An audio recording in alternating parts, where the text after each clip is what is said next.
um, let's see. I'm trying to get on Facebook here. I think we're on. All right. We are live.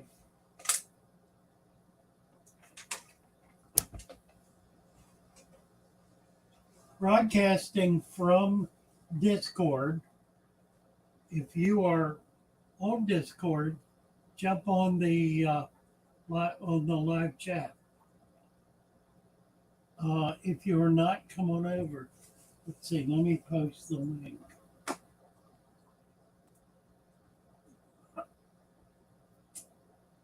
Uh-oh.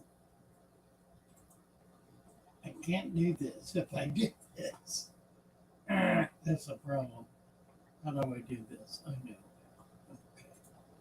Let's do it like this. My server. Invite people. Uh, so if you are not on on Discord, I'm going to post the link that'll come up in YouTube and Facebook.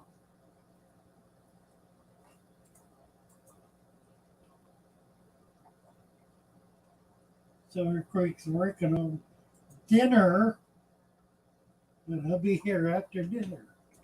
That'd be great. All right, there's the link. Join us by all means. We had a new member who popped in a few minutes ago, and he'll be back.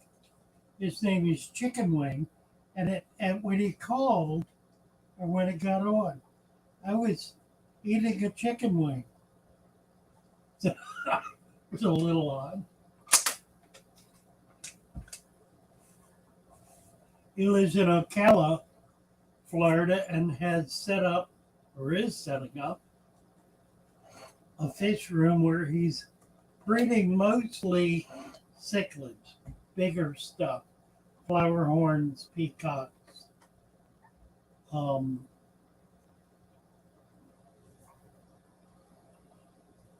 Some of the, what are they called? The big peacock band. No, he said peacock.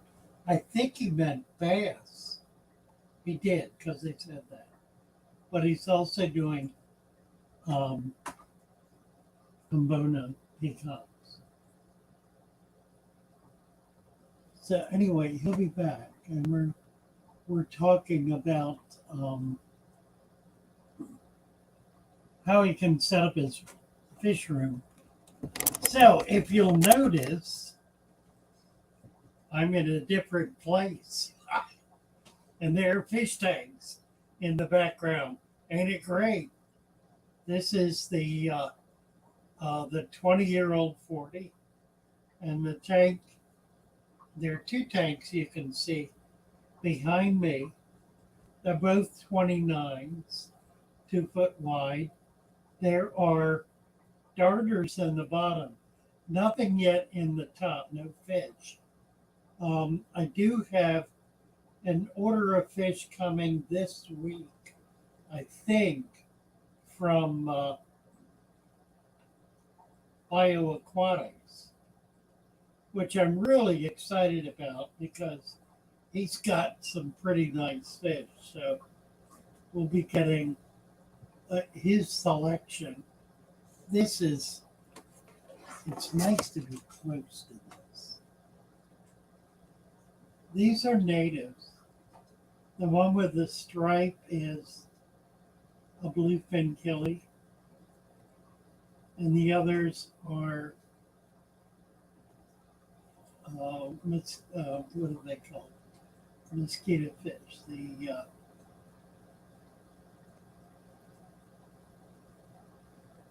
The brain is not working. Somebody tell me what they're called. Yep. Turn them all away. Something else. Not much in there. So here's a pretty plant. The Madagascar lace. It's doing really well. You see all the leaves. Amazing, amazing plant. It's just so decorative. It's so remarkable.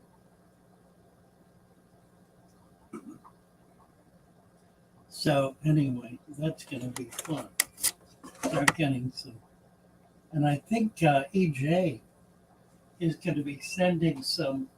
She has baby Everglade, the Ellisoma Everglade, the pygmy sunfish, and she also has Scarlet Batis, both of which are the same size and are shaped the same, difference in color, and from totally different parts of the world, from opposite ends of the world, which is kind of remarkable that they should talk about parallel evolution.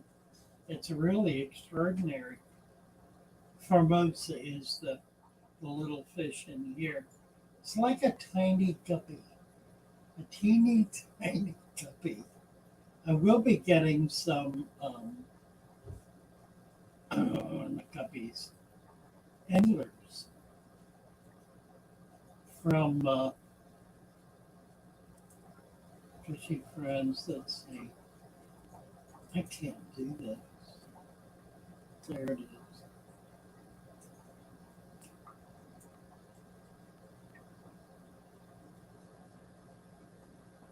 Fish face. Fish face, come on up here. He just posted a link showing these two tanks. Just had to pull the one on the right due to bad silicone, and the one on the left is now topped with sand. It looks nice. I'm impressed. Looking good. It's a shame you lost the one on the right. It looks like it's got a monstrous substrate in it. You should be able to put all of that back. I don't think you can hear me. Let's see if I can make a comment to him. Fish face. We are live on Fish Talks, looking at your post. There, we'll see if that confuses him. Nice looking tanks, though. Pretty cool. You should be able to save all of that substrate. It's a lot more than he needs, but I'll tell you what, the more you have, the better it is. I used to have some 20-gallon longs set up in my shop, and one of them wound up with better than 5 inches of sand. They're only about 10 inches. So it was half full of substrate. It was the best tank in the shop. It grew more plants, and the fish were healthier. It was really kind of remarkable. You know, I'm pretty convinced that the more substrate you can have, the better. I was talking with somebody a while ago at the shop. We were discussing the possibility of a 4 foot tall tank with a foot to 2 foot of substrate in it that would be not visible.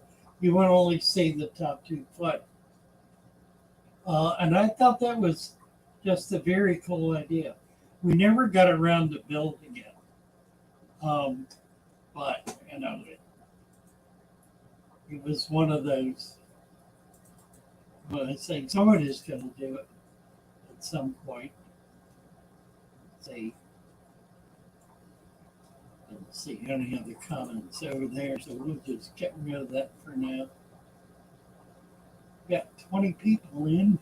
Nice to see Silver Creek is here. David Sanino. Hi, David. Let me try to get a YouTube channel open so I can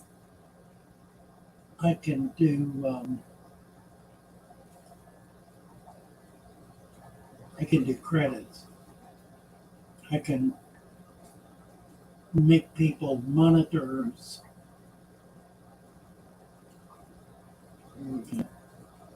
Discord live forum. We got a couple of new people on the live stream, the 24/7 live stream. It's starting to come along. It's going to be great fun. Top chat. People on the live stream, the 20. Okay. Live chat. David Sanina, 4-inch sub and a 55 cal. Going great. Yeah, okay. So we can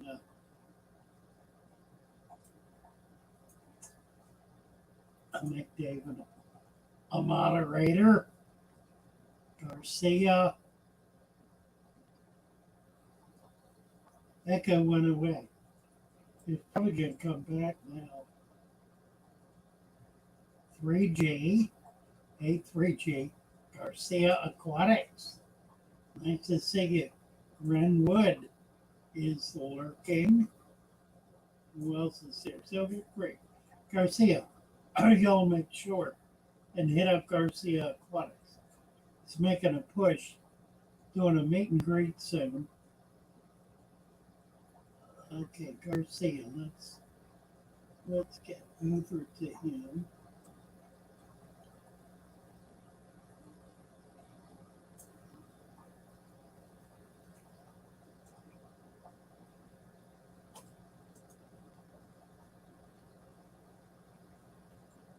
There you go.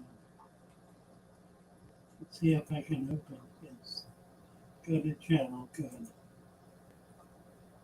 Let's see if unsubscribed.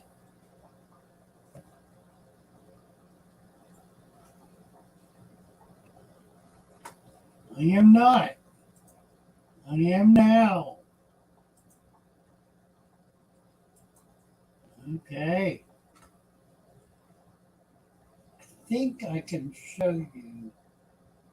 Share your screen. Let me do this. I think I can do this. Where is that? Is that it? Here we are, right here. Look at what the volume is.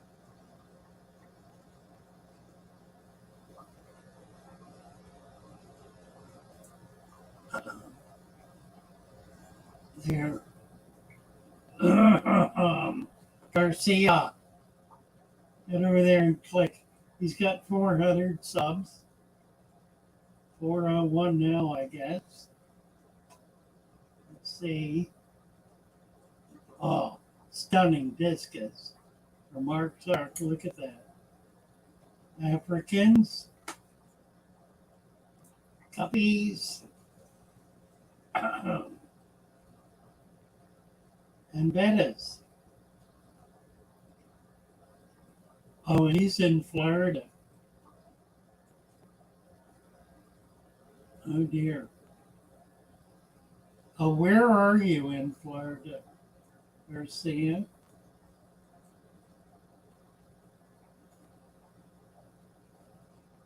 I think we're just there. He is.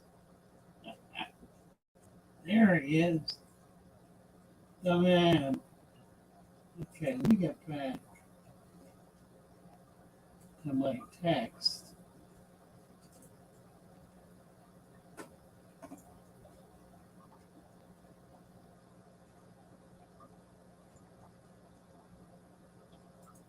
Stop streaming.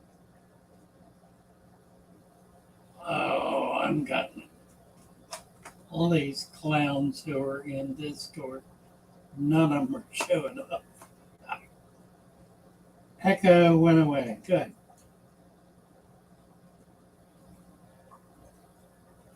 Here we go.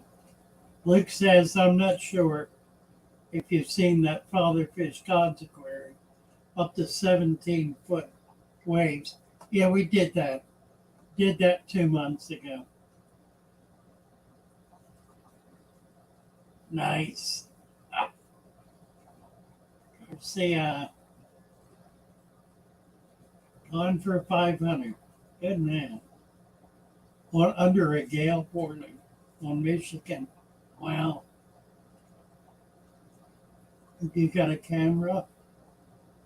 Let's see if we can. Oh, Silver Creatures. Okay.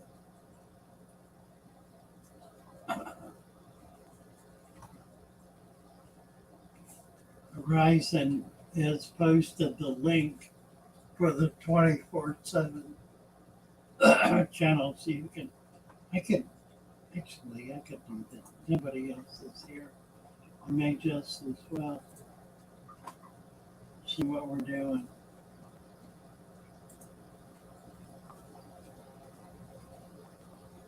Garcia, where did you say where?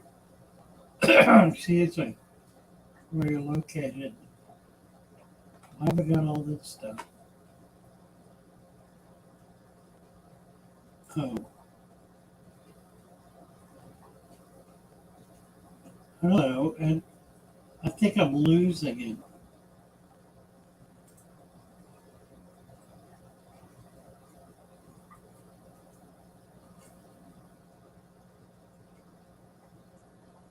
I'm gonna do that again.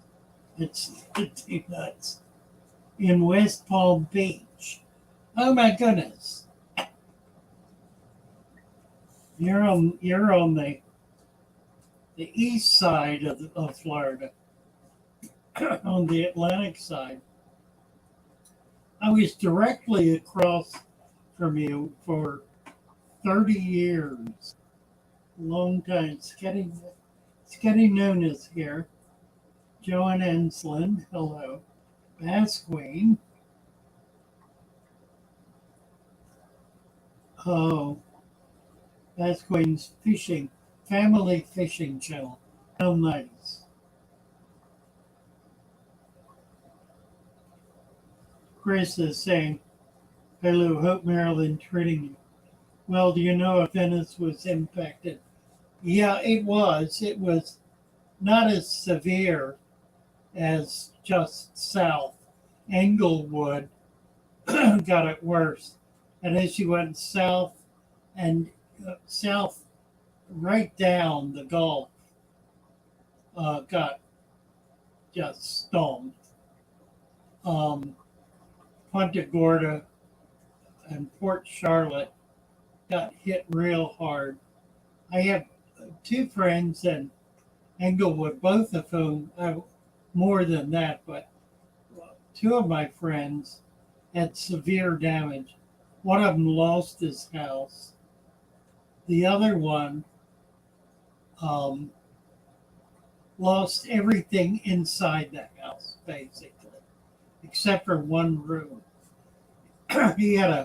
It's kind of interesting, a beautiful, very tight, very strong, well-built home with tile roof.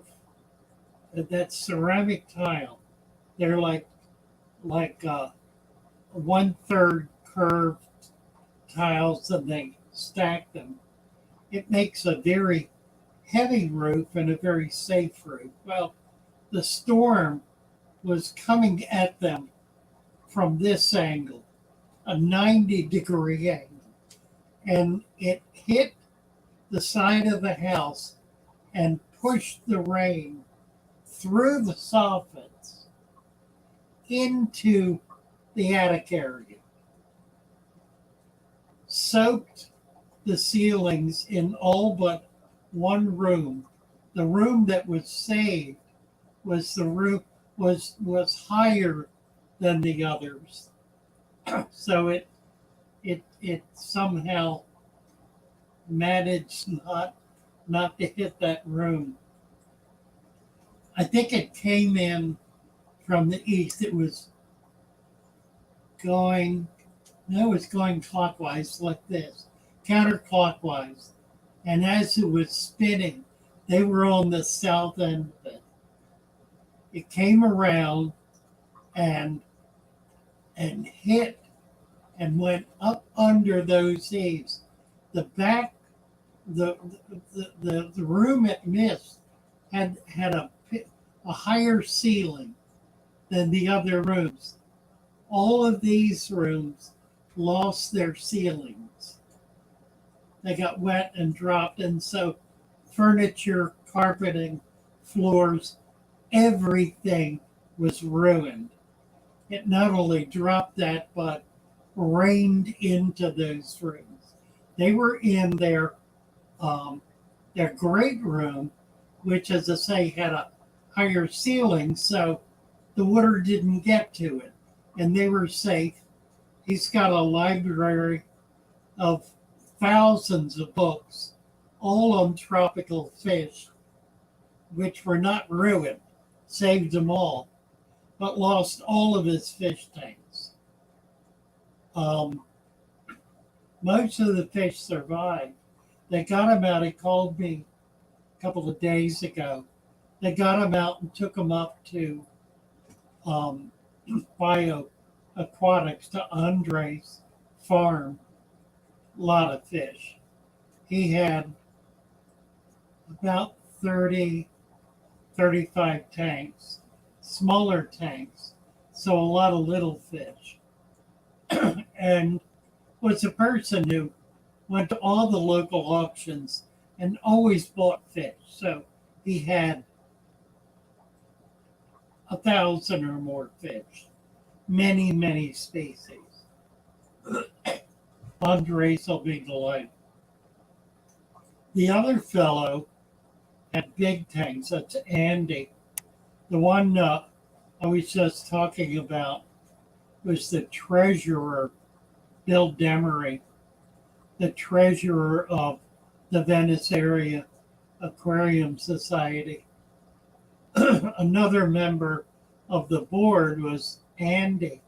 Andy lived about 10 miles west of Bill in the same latitude, longitude. I don't know the difference. The same winds, I guess. We're hitting them both. He had an old double wide and lost the roof. He had a room on the right that was his fish room, sitting on a pad, a raised pad. On the left, a carport, lost the roof to the carport, lost the roof to the fish room. The main roof did not blow off, but it was severely damaged, such that the rain came through and just ruined his house. So he's given up on it, and probably will not rebuild. He's rented a room.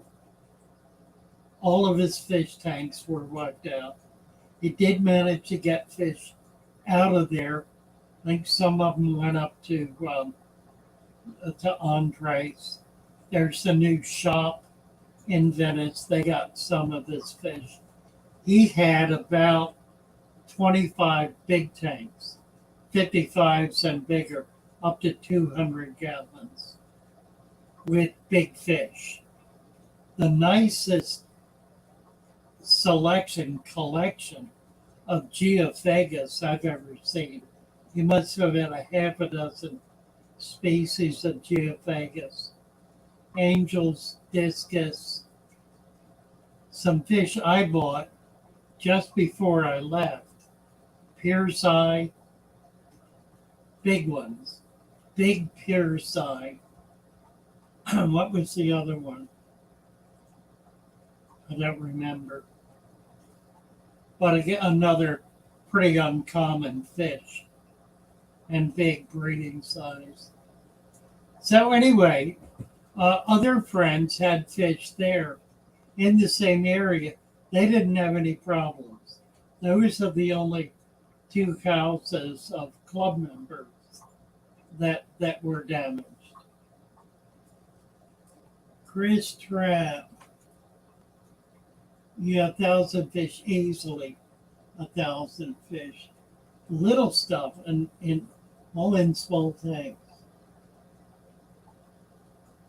Nature is scary, you betcha.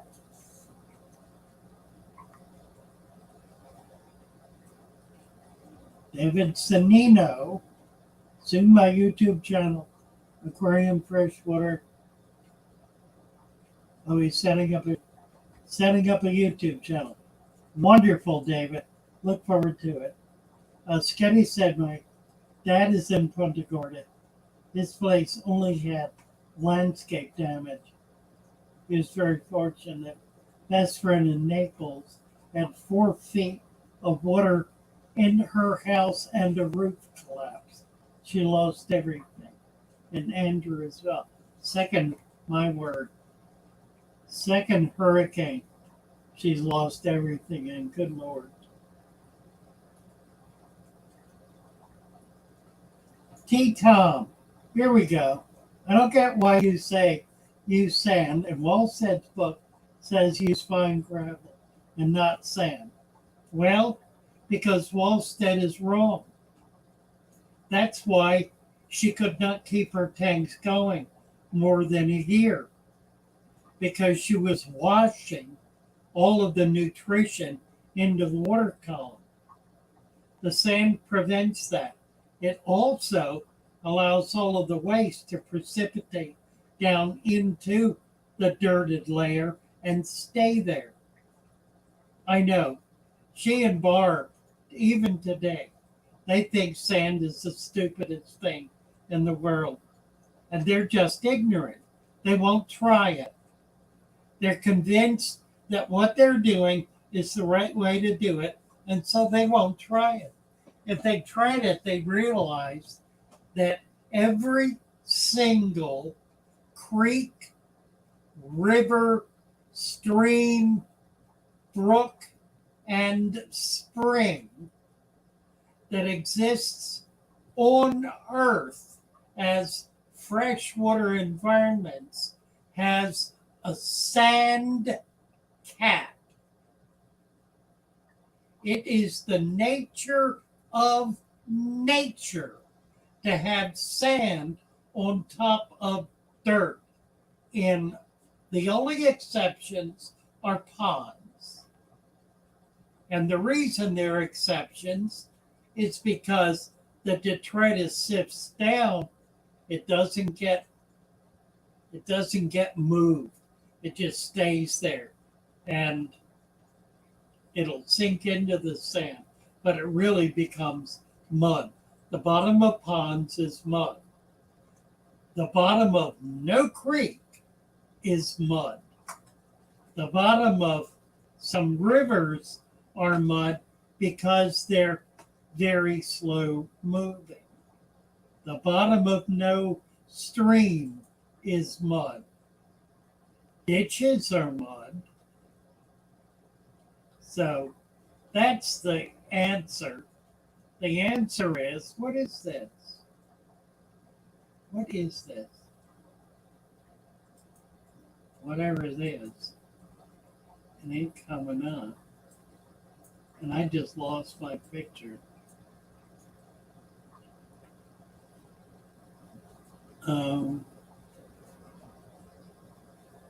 Garcia just got on. Hey, Garcia. I just accept it now. Let's see. My video disappeared. Let me get it back. Video. Now what have I done?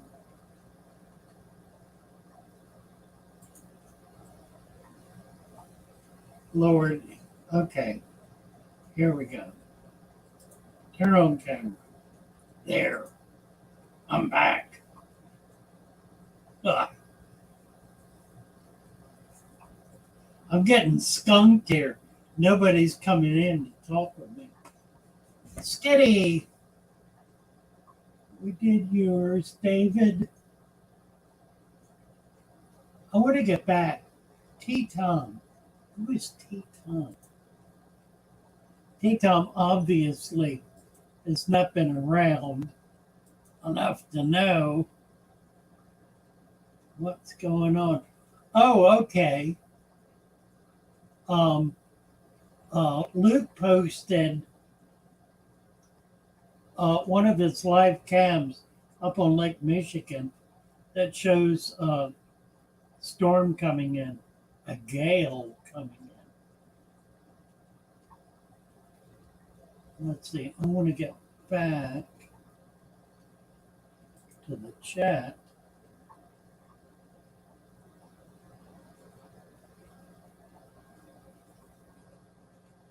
Let's see what's in the chat.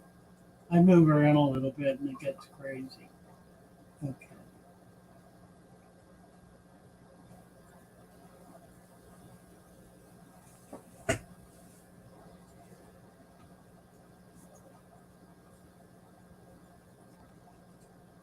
Chat, live chat.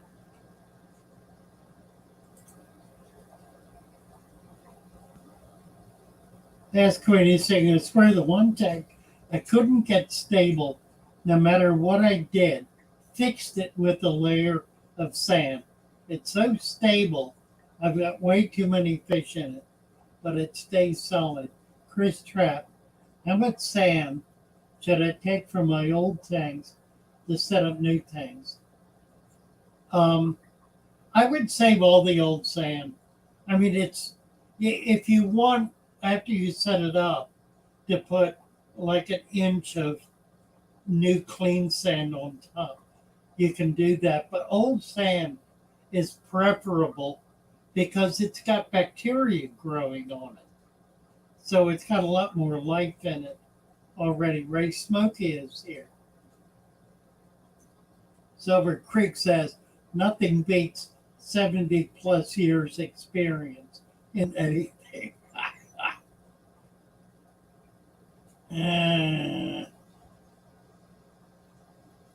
Garcia's trying to come up. You need to scroll down to the bottom.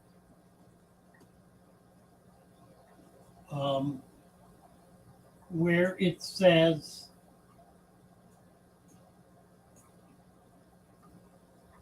voice channels, and then click on Fish Talks. Then click on your camera, and it should bring you in. You know what? I know why you can't do it. Because you don't have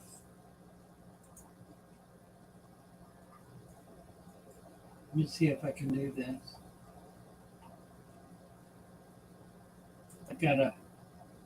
I gotta, you don't have a role.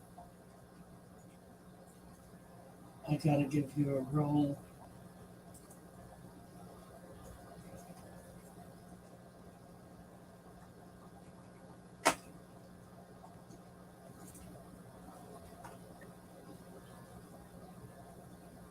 KJ22 is new.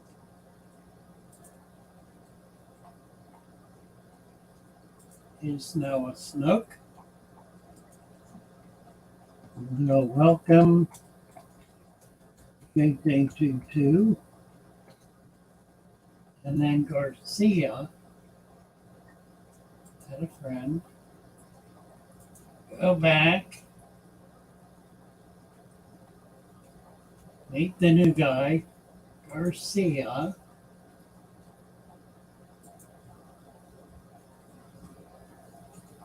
Snook. Okay, you should be able to get up now, Garcia. It's spelling your name. My apologies. I ain't gonna fix it.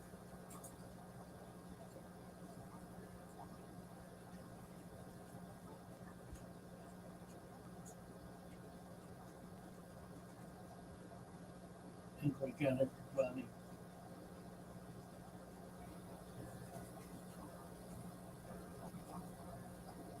Chicken wing. I've already got chicken wing. Okay, let me get back.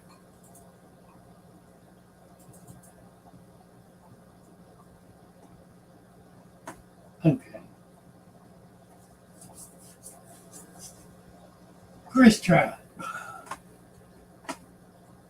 So we did the Venice thing. The house I was living in Venice was an old double wide, and the roof was severely damaged. So it took a lot of water damage.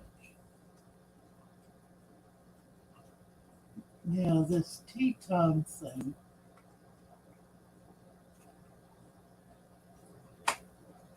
Teton is new. All right. Let me say one more thing about this. I'm going to give you a wrench. Now we're gonna welcome you into the family. I did a presentation on deep substrate and sand cap at the Tampa Bay Aquarium Society a couple of years ago. And there was a fellow there who was a devotee of Bob Barr. Now, Bob Barr is one of the major luminaries in the plant business and the plant hobby. But as of 2 years ago, he had not tried or adopted the sand cap. He was still using gravel, along with Diane. They have a website where that's what they push, that's what they sell, that's what they believe in.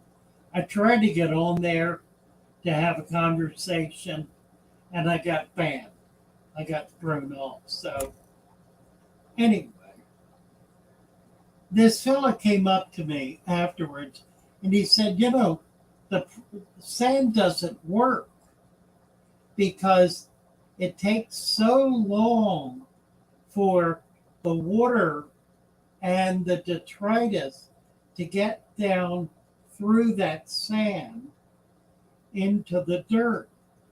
And I said, right, that is the solution to the problem that Diana Wallstead had, that she documented in her book.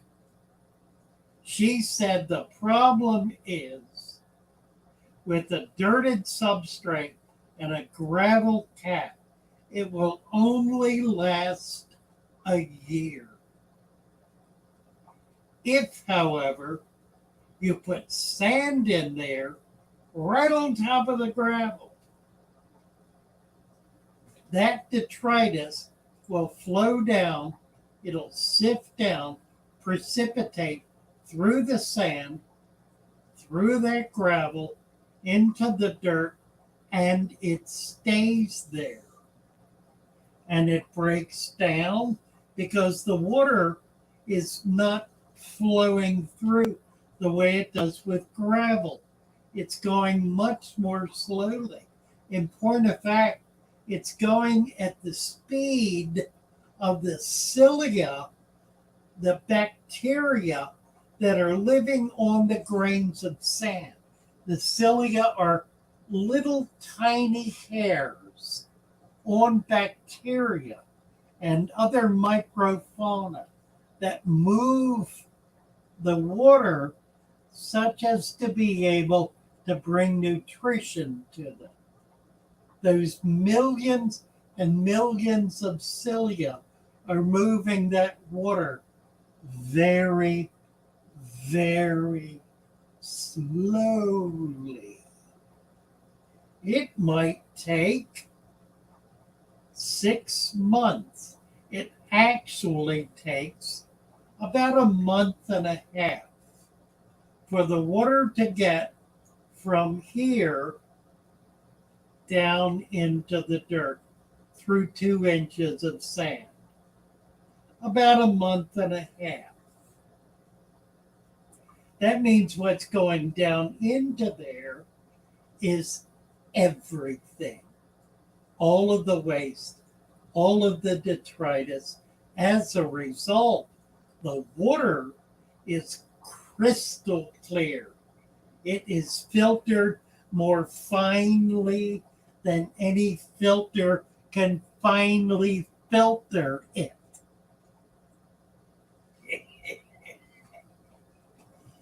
They just haven't got it. They haven't figured it out. When I'm dead and gone, they'll admit Father Fish was right. Mark my words. In 10 years, when I'm dead and gone, everybody will be using sand. They're not going to do it now because they don't want to give me credit. I don't want the credit. I want the bloody sand in the tanks is what I want. Sand. Put sand in there. It will prevent the water from washing out all the nutrients and bringing them into the water column. So what will you have in the water column? You will have the waste from the fish, from the snails, from the other invertebrates, from the macrofauna, from the plants, the leaves dying and all that. You will have all of that, which will be more than adequate to bring nutrition to your rootless plants, to anubias, to Java fern, Java moss, all of that. I think somebody just popped in. Swamp thing. All of that. We can sort of hear you. Oh. There he is. We got a voice. Oh, I thought I was just listening. I didn't know I'd be joining. You are. Here you are. Yeah, there's Oh, no wow. way to listen without joining. Unless you go to YouTube. Oh, So, this is. Well, let me go downstairs where there's some light. I'll turn on some tanks. Have you got a camera? I do. I have Oh, wonderful. 6 of your tanks set up here. Let me just turn on some lights All right. and Sounds great. see if. Not sure if you can see anything here. Let's try to figure it out.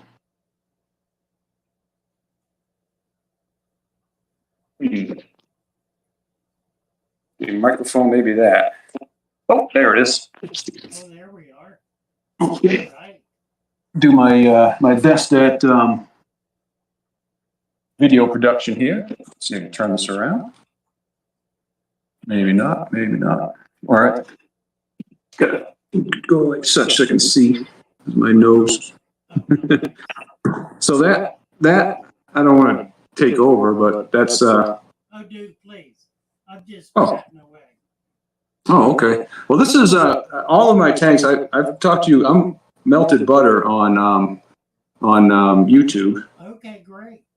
It's good to see you. Talk to you. Look at you. This is a 29 gallon I have in the living room with I use sandblasting media, Yes. and it's about It's the fine, isn't it? that might be the medium. I think I bought the medium. I'm not sure. Okay. Yeah. It's nice So stuff. Yeah, I've had pretty good luck in this tank.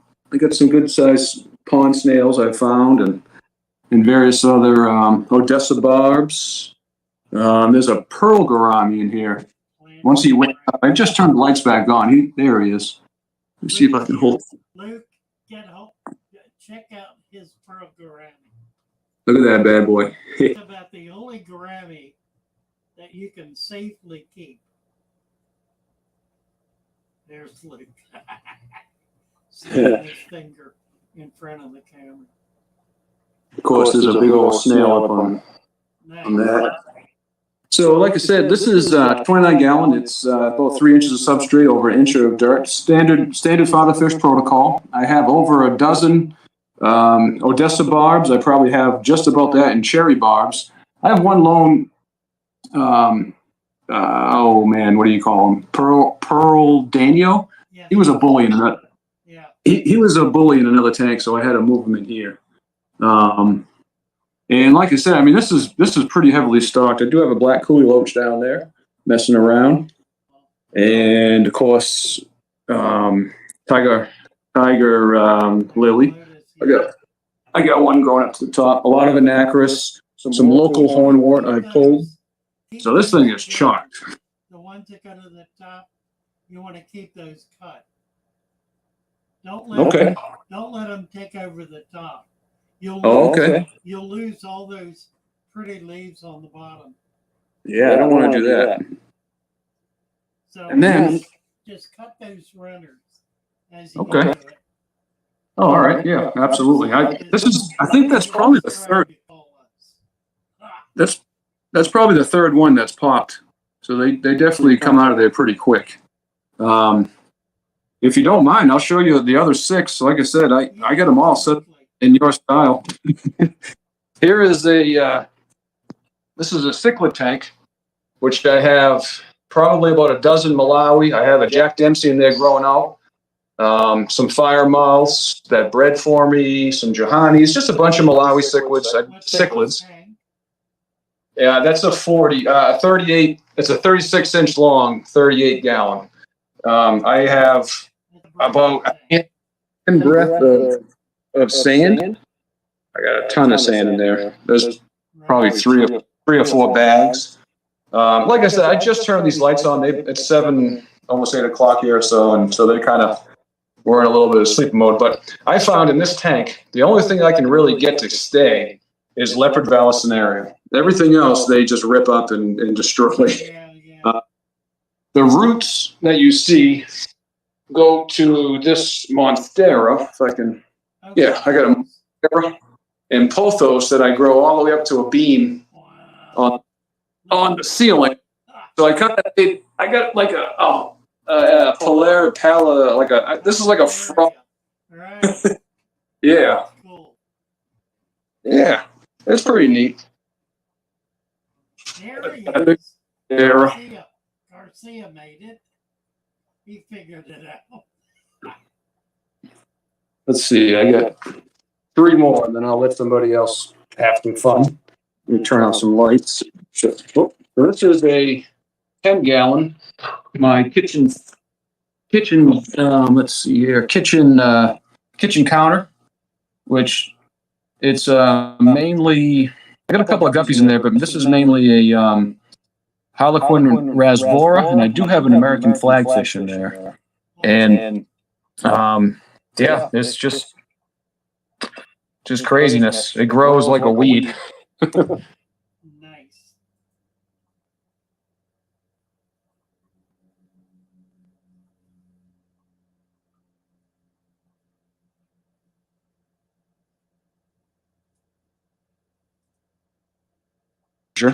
Which has a ton of dirt, and then a lot of high humidity plants.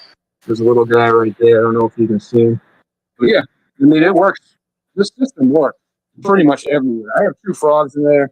It's a dirt substrate, and I grow plants, and that's it. It just takes care of itself. I put 2 lights on the top, and they're living nice and happy, nice and healthy. And I don't really. There he is. I don't really do much to it other than dust it with some. Oh, what do you call it? With a spray bottle, just to give them some humidity. Another deep. This is a 20-gallon in my kid's bedroom. It's a zebra danio tank. There's probably 15 of them in there. So most of my tanks are. I have them stuffed with fish. I have a gold wonder killie. Right. And I tell you, I've I very rarely, I never have issues. I don't even have the heater on in this tank. And, lots of sand. I do have a sponge filter in there, but a ton of plants. And that's the name of the game. I do have one more. Let me just run upstairs real quick. This one, actually, two more in there. Thank you for having me here, but I see you guys frozen. There we go. Let me just crack this light. You did good. Yeah, it took me a while to get there. Those tanks look cool. Look at that. And there's another one. This is a White Cloud minnow tank. It's currently at 66 degrees. Pennywort, Anacris, tons of Anacris. I have relatively hard water. The pH isn't that high, but the TDS is like 300. It's almost liquid rock. Yeah. The things that work for me, I found this Ludwigia out of a local pond. Of course, Lepidval and Anacris I can probably grow in my toilet. Pennywort. I have a Ponageton or a Pongeton. I think it's Ponageton Crispus. Yeah. And then Pennywort, and of course some local hornwort. Nice. And yeah, a huge pond snail. This guy he's pretty big. Yeah, that's my thumb. He's a big boy. I found him in a pond. And then the last one, I just set this one up. This is a 20 long. And this is all Ludwigia, I think. I found that out of a local pond by the bucketful.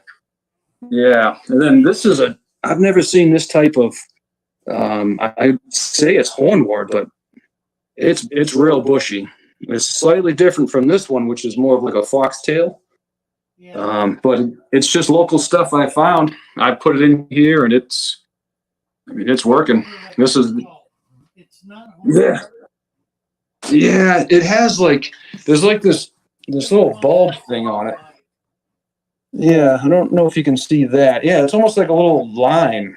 Yeah. Looks like a little lime, and then these little, I don't know what these little pods are. What is that called? I haven't seen it in years. It'll come.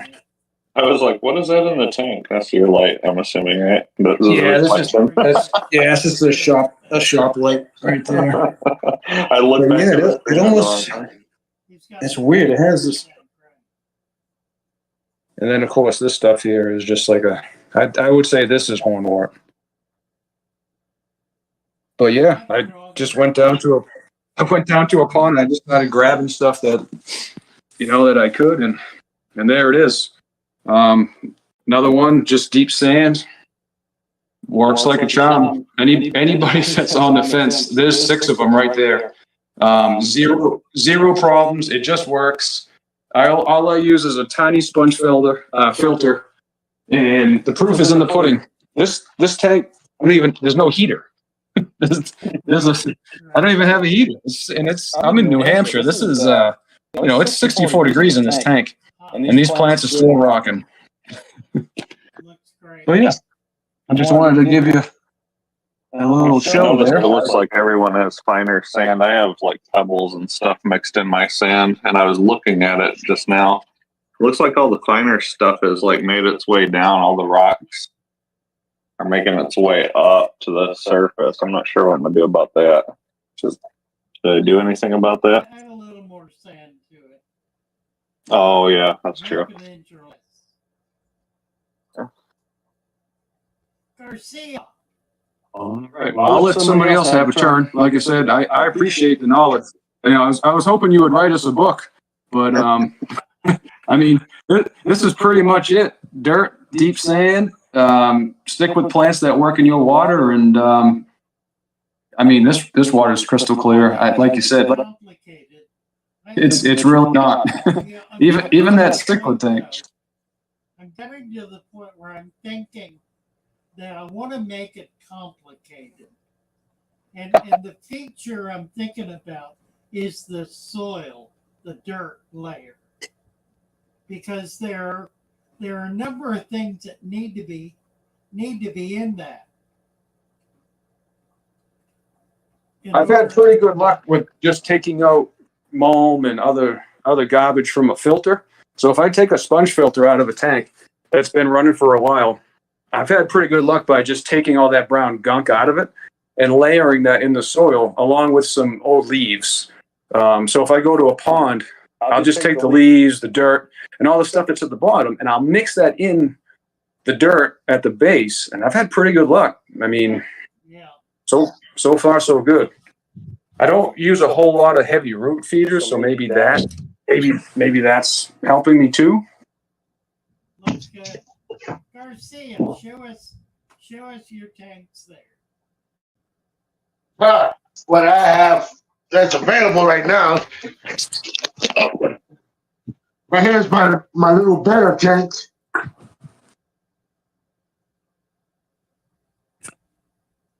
There This we is my go. little. Rebel tanks. Then I have. Yeah, but with this rack here, I'm still working on it. I have the lights off because I'm still working on them. Yeah. Then I have this empty one up here, Okay. and this is my.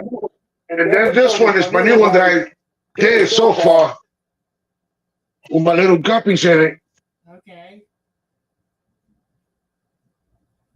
The other ones I'm still working on. I don't like to show it looking all nasty. I don't like it. You But need to get into the Father Fish channel, Garcia, and check out how we put these things together. Because you're at Yeah. a perfect On the you're Discord. at a perfect point to do it. Oh, isn't that nice? This is my- Well, his friend Tosa. Look at That's that. cool. I like the rocks. Nice. And then this is my little African cichlid tank. Yeah, yeah. Then over here, my rosy reds, my black neons, and my red eye tetras I got in here. See what he's got in there? He's got that black sand. It's nice. Yeah. My girlfriend put that in her tank in one of her 5 gallons. She bought some of that. Yeah. Looks And good. this is my community tank that I put together with a lot of fishes that can't be together. I'll put them all in there, and they're doing just fine. Well, they look great. Mm. You got what size tank is that? This is a 125. Yeah, it's a big tank. That's a 120. That's a 125. This is my 40 gallon breeder. Nice. 60, 65. And my Frontosa is a 150. Wow. 24 deep. That's nice. This one is 24 deep and 24 high. It's a shorty. Yeah. It's a 5 footer. It's a short one. That's What kind of water are you putting in those? I just put regular water, and I just put the prime and stability. So you have tap water, like city water or something? I just put the conditioner water. That's what I do. I just use the regular tap water. Yeah. city water. Is it well water or city water? City water. Okay. City water again. And this is my 6 footer. My 6 footer, Look at that. 150. Nice. Nice. It just surprises me that some places actually have, city water that they can drink and put their fish in. Yeah. Yeah, not here. Mine's like it comes out at 7.70, but as soon as for some reason out of the tap it runs 0.0, but after about a week or so in this tank it runs 8.2. I don't know what's causing it to rot. Wow. It really does. You got a lot of carbonates in there. Yeah. Those things are That's cool. collection. And this one here, I'm working on for Fishy Biz Oh, to support. So this one I have it empty, but it's just only a design that I did for fishing biz Yeah. because I want to keep helping him out because he's been doing a lot of stuff for the kids. Right. Awesome. Right. Awesome. You have a great collection of tanks. And some very Yeah, and I'm planning to get more. fish. Yep. Since I got the space, I want to get more. I would never discourage a kid or an adult to get more. My kid was the one that got me into it. I did it when I was little. She started doing it, and now we got 6. We got and that, It's better than cat. Even empty and full, I got about 31 tanks. Oh, Wow. shoot. You getting there. I hey, it's opened cheap. the shop- Most of the hobby, I'll tell you that. It's a lot cheaper than drag racing. I opened the shop when I hit Yeah. 100. That was my good old days up in New York. That was my good old days, street racing. And I had to move to Florida to stay away from it. But then when I moved to Florida, I find out they had a drag strip. Oh yeah, we got New England Dragway right up the road, and I tell you, jet cars under the stars. I can still hear them over this way. And especially these young kids these days now, they want to be all drifters and Yeah. drag race. They be drag racing in my street. As soon as I come outside, I light up a cigarette. They be like, "What the hell are you looking at?" I'm gonna shut up and just keep dragging. Don't worry about me. That's my old days. It's so true. So Garcia, do you have any aquariums that are dirted? It was kind of hard to tell when you were showing them. Are they just gravel and sand, or do you have any dirted?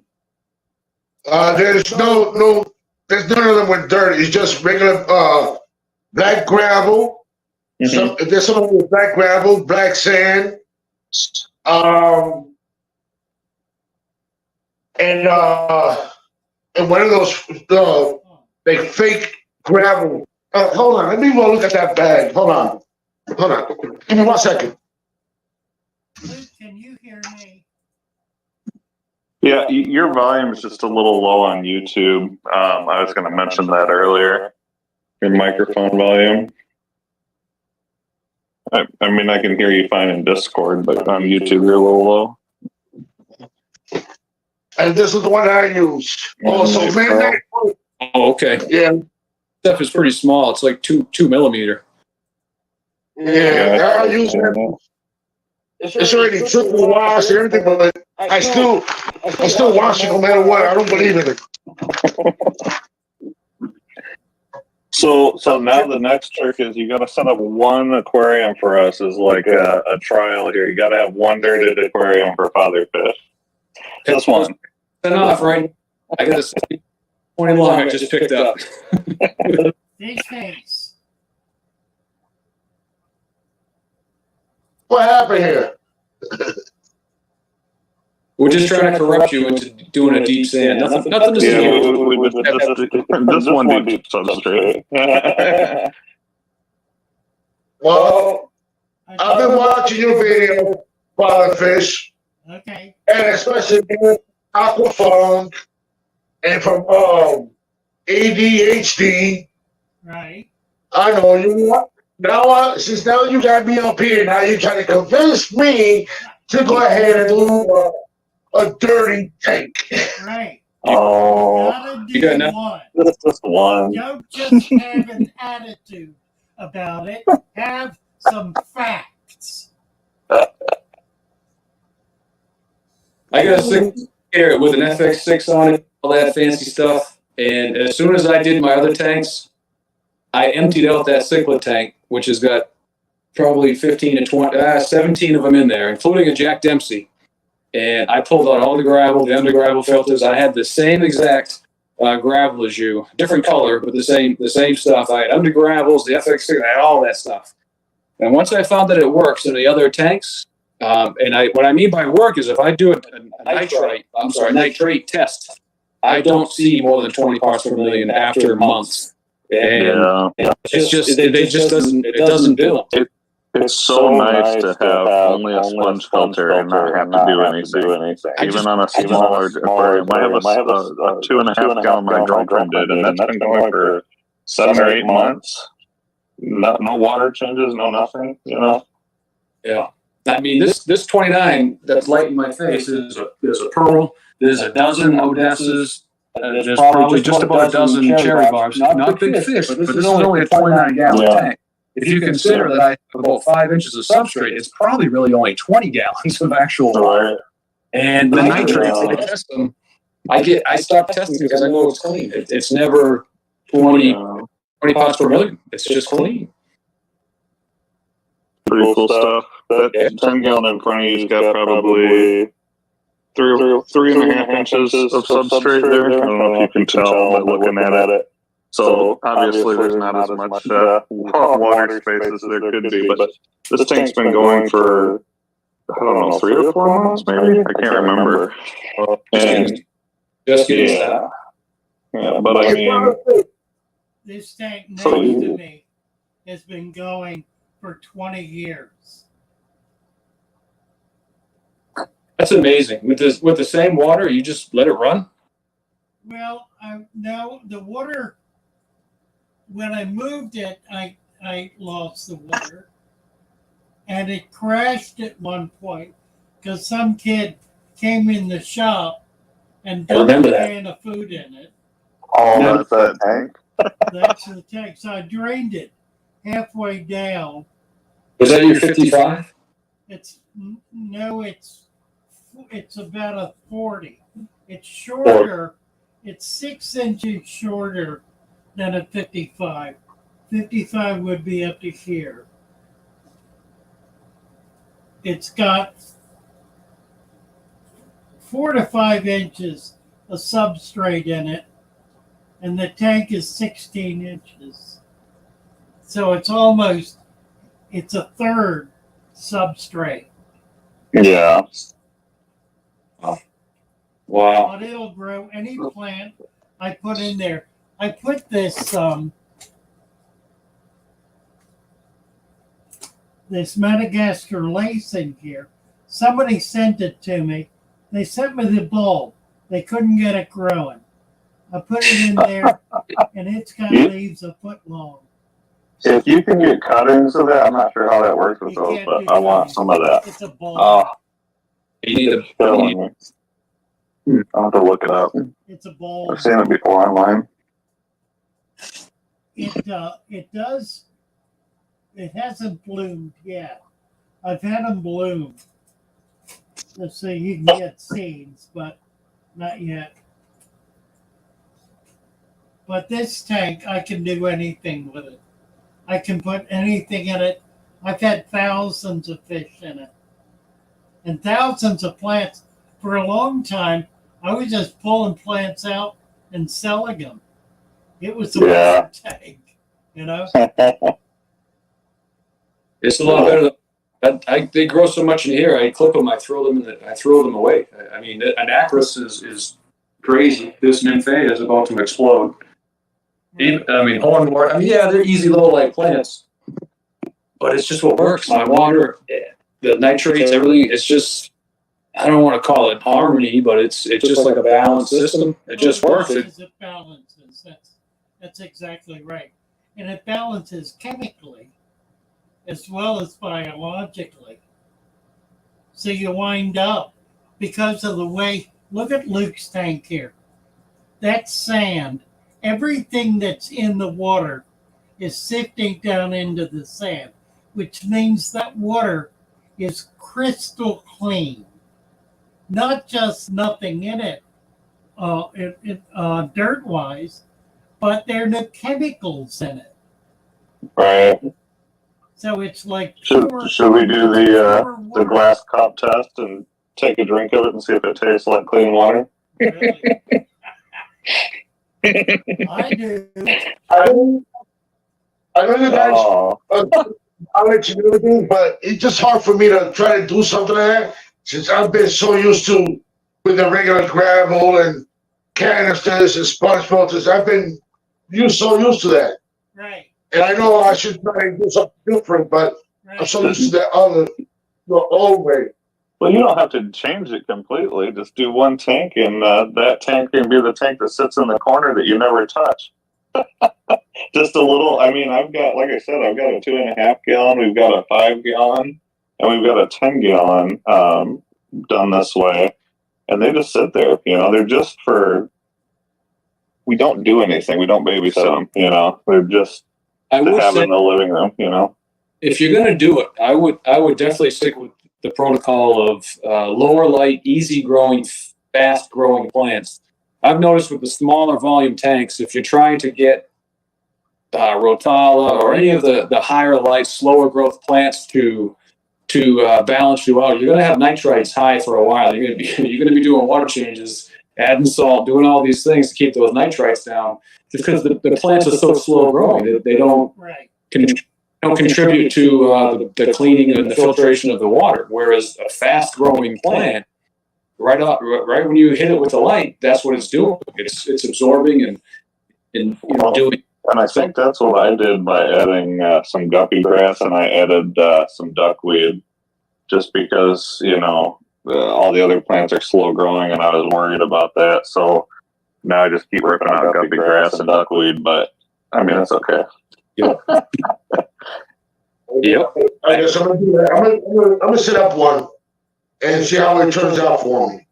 Awesome. You'll love it. That'd be cool. You want 1 Yeah, I inch can't wait to dirt, hear what you think. no more than 1 inch of dirt and 2 inches of sand. 1 inch Yeah, of you told dirt, me 2 inches of sand. I might have put a little bit too much dirt and sand in the 10 gallon. If you a 40 gallon, you'd want to put what would be 80 pounds of sand. So 2 pounds per gallon to give you that 2 inches, I think it was. Yeah, that's about right. Because I think the 20 long upstairs, I put half a 50-pound bag in that, so that's about. It depends on the footprint. It depends on the square inches, the footprint of the. Oh, yeah. Yeah, give or take 2 pounds per gallon. A 20-gallon tall is not twice as big as a 10-gallon. Doesn't have double the footprint. Right. Correct, yeah. It's about a So- third more footprint, but it's got more height. So I didn't do anything crazy when I put the dirt together. I just went to Menards, which is like our Lowe's, and I bought organic ProMix potting soil. Any problems with that since I No, didn't that's mix fine. it? That's fine. Okay. You know, I go overboard with it to get Yeah. everything in there, but it allows me to keep that tank going forever Right. and to grow anything in it that I want to. Magnesium. Here's a good example.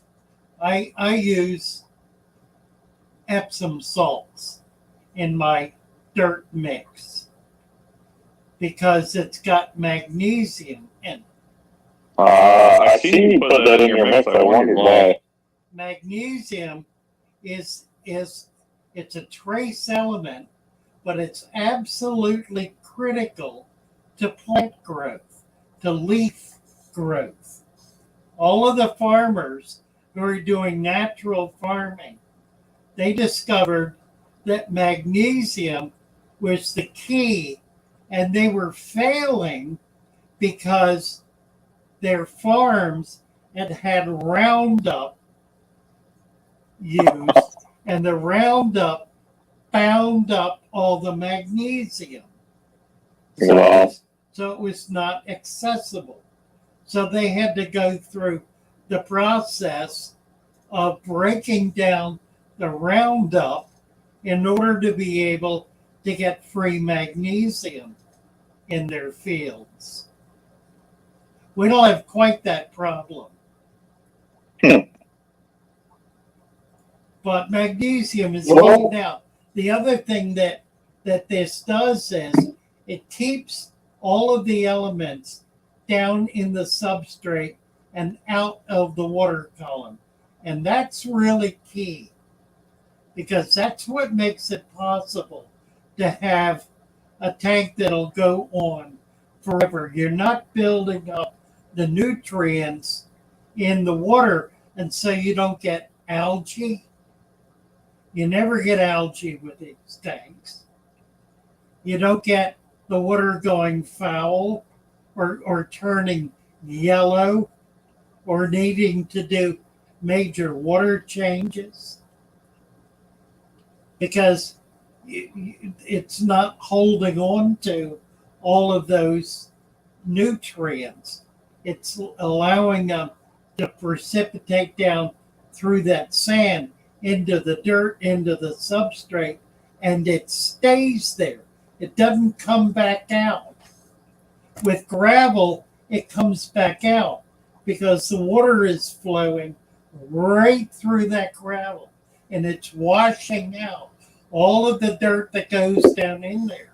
So your water column has much more nutrient, much more dissolved solids with gravel than it will with sand. So here's a question for Swamp Thing. How often do you feed? Probably 2 to maybe 3 times a week if I get impatient. Because the Odessa barbs are pretty slow growers. So I do 2 times a week, maybe 3 if I'm thinking I'm going to make them bigger faster, but mainly 2 times a week. What do you feed? I use bug bite flakes and probably just, I pinch this much and Wow. That's about it. Wow. Yeah, and then my salt water I do about twice a week, and it's just a pinch of food. But this fresh water that we're looking at here, I mean, since I've had it going, I've maybe dropped food in there 8 times. I mean, just a minimal amount. Yeah, I never feed this tank. Yeah, and I only do it because, you know, I'm a sucker every once in a while, and they look like they want food, but they're all eating, you know, regularly and stuff. So I noticed when I pull I'm sorry. Go ahead. I noticed when I pull stuff out of local ponds, there's stuff on it, and I put it in there, and those fish go absolutely crazy. They do. Even a whole leaf like this leaf right here next to that sword. I mean, it was like dropped in a plop of ice cream. They just went completely berserk. If you will get a leaf layer in that tank, do it over a period of time. Don't try to do it all at once. But if you get a leaf layer in like 2/3 of that tank, it'll give you a food web that will support baby fish. So you'll actually be able to get your nano fish spawning in that, and the babies will be able to find food in it. In the bigger fish, should I still feed them a couple times a week? Because I mean, I can't. It depends how big, you know. I mean, I got a program. Really big fish. A Odessa bar is probably 3 inches, and the cherries are 2-inch fish. They're pretty You're small. probably gonna find enough. Once you get that food web really built up, they'll find enough. You won't need to put any food in there, but you need to continually put the leaves in because the leaves are food for the microfauna.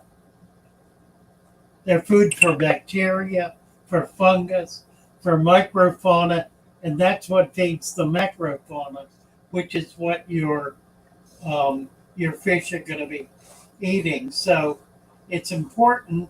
Those leaves will begin to disappear as they do replace them.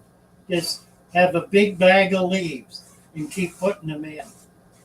Is it protocol that I should do maybe a couple of handfuls a week, or? Yeah, the thing is, you want to do it slowly enough. Put a whole lot in, you can foul the tank because it'll throw the balance out.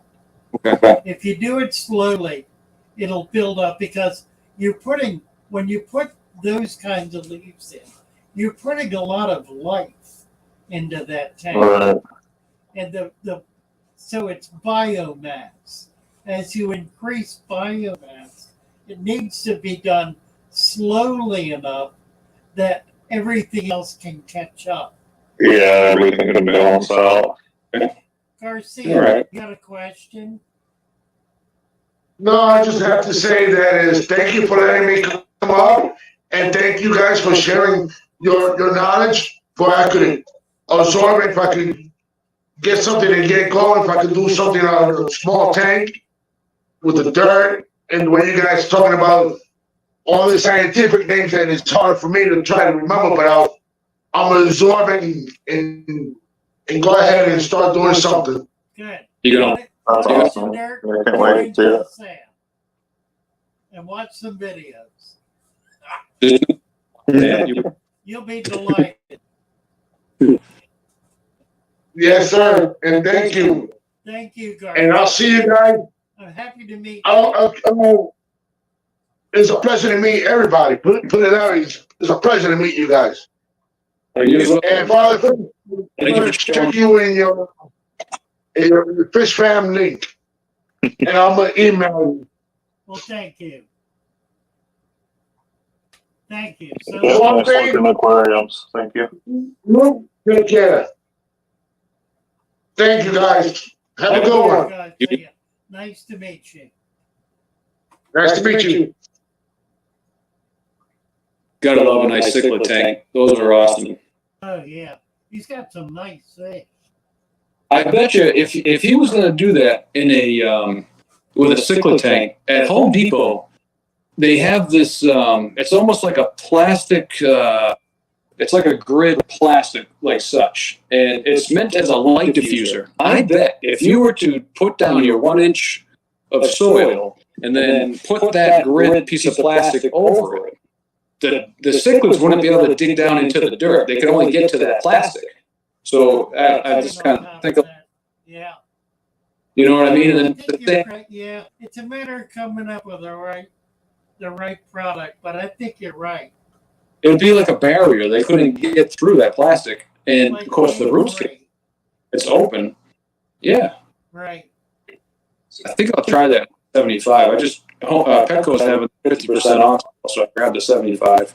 I was looking at each thinking, like, yeah. Right. Andre wants to know how much sand to put in a 10. Well, Yeah, I got- about 10 pounds. It's about a pound per gallon. You want 2 inches, so buy a bag of sand. Go I had pretty good.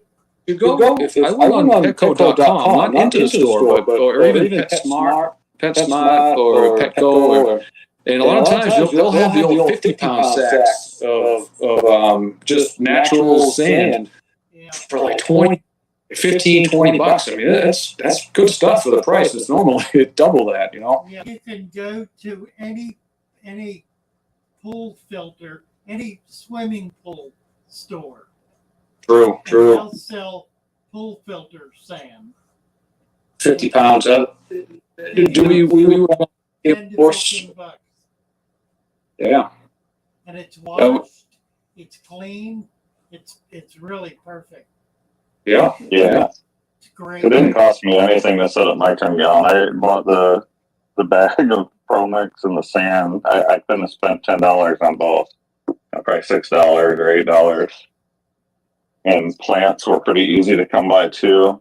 I took some out of another tank and then we bought a few different things. But what you see in that tank right there can't be more than, excluding the tank, there can't be more than $50 in there. The fish not included, but that's with the wood and everything. Looks nice. So that's something that freaked me out for a minute. What about the stuff growing on the plant leaves, the brown or whatever? It almost looks like an algae or something on them. Yeah. Is that anything to worry about, or it seems like it just gets picked? Well, I've got 3 of the Amano shrimp, and I think they eat it. I'm not 100%. You'd need a lot more of them. It's funny. I had issues with my Hygrophila, and you can see right here, this Hygrophila, there's a bunch of them. They were covered with Blackbeard stuff. And down the bottom, they sprouted new. So what I did is I just chopped off the top, chucked them, and they just grew up. The same with the moneywort in the background. Let's see, right there is some moneywort. That was completely covered in black. I just left, let me shift this over. Behind this anacris, this moneywort, those were covered. There's still a little bit. I think that's, I just left it. And I turned the lights on, and I never turned it, like, I didn't change anything. I just left it, and it went away. So, it's a function of excess nitrates yeah. in the water column. So once that gets resolved, it'll disappear. Well, that would make sense then, because as the tank has gone along here, I basically don't see any anymore. And all that black fuzzy stuff that was on that log there, the snail's basically in between the snail and the shrimp. There's barely any of that left. Yeah. So, Silver Creek, has anyone thought of running an actual plenum down their deep substrate, such as a singular central tube inside the substrate to the bottom with holes in the tube to ensure deep water coverage? It's counter. I think you screw up the cycle, right? The term is counterintuitive. It's one of those things that sounds like a really good idea until you try it and you realize it's a really bad idea. Because then there's direct access. It's not filtering down through the sand, right? Yeah, that's right. The other thing about plenums is there's been a fair amount of research done, particularly in saltwater, with plenums. And if you're using sand, a plenum serves no function. If you're using gravel, then you've got a completely different kind of environment where you've got to flow through. Now, what happens in those systems is that over time, it'll form pockets. It'll suck down detritus, and that detritus will build up, and it'll form an anaerobic pocket where plants will be able to get nutrients because they'll be being created. So in time, even the under gravel filter becomes a deep dirted substrate. That's usually the point where people clean them out and dispose of them. When it finally gets Just to when where they're it finally needs to be, it makes Well, that sums up aquariums for me. That basically means, set it up right and be hands off with it, because every time I do something, I screw something up. So right. I try not to touch it more than I have to. I try to just let everything live and do its thing, and Yeah. Yeah, I did the same thing in my fire malt tank, and next thing you know, there was 200 fries swimming around. Right. Exactly. Not easy to house 200 of them there. Yeah. Bit of a frickin' what time we got? 8:30. Well, all right, well, I'll jump to somebody else if they want to jump in, so we won't crowd the channel. I appreciate it, sir. Like I said, if anybody's on the fence, the proof is in the pudding. It just works. If you do have under gravel filters like I used to do, save all that nasty water underneath that plenum and mix it in your dirt. It's all fit, Yeah. and it's spring fertilizer. You bet. Swamp, would you be interested in putting one of your aquariums on the live stream in our 24/7 rotation, or no? I don't know. I would have to. I don't know if I have a camera that I could do that with. I got some home security cam. I don't think I could attach that. You don't have an old phone or tablet or anything? I don't. I just have You can trade it in. Yeah, I tried Okay. or something. Well, if you think of something, you got some pretty cool aquariums. So. I don't think I do. I don't think I can The security goes to some, yeah, I don't think I could loop that in. But yeah, if I can figure out something, I could. If you do have any spare security cameras or IP cameras, I can explain to you how to point those in our server. But that's actually not a bad idea. I should just find an inexpensive $30-$40 IP camera that we can get for people. That'd be cool. I'm just tired That's of what it. the second Sean H's aquarium. He used an IP camera to stream his aquarium to us. Huh. That's probably well, I'm not exactly sure what he paid, but I would imagine it was under $40. Nice. So I finally got this thing put together and working. oh, did you? Yeah, tomorrow maybe. Cool. I'll try to get Sweet. I'll message you a link to the page you need for that then. Okay. So that's good. Yeah. I've got a huge the Mexican turbo snail and that saltwater aquarium that's on live stream. I don't know if you guys ever look at it, but it seems like every night he makes his way across the glass, and he's got to be, man, he's inch and a half or something. Nice. He's huge. I don't know, it might be bigger than that. It looks like a big rock crawling across nowadays. Yeah, really. RJ! We can. Sounds Yep. like you're in a tin can.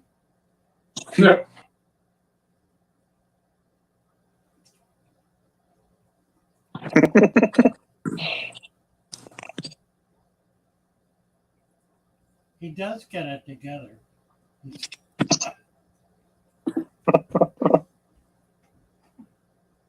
You got- Same thing we do every day. Yeah, really. Can anybody see RJ yet? He's two blue boxes or purple boxes getting in the pool. He's still booting up. And he's teleporting in right now. Right. Taking a while, isn't it?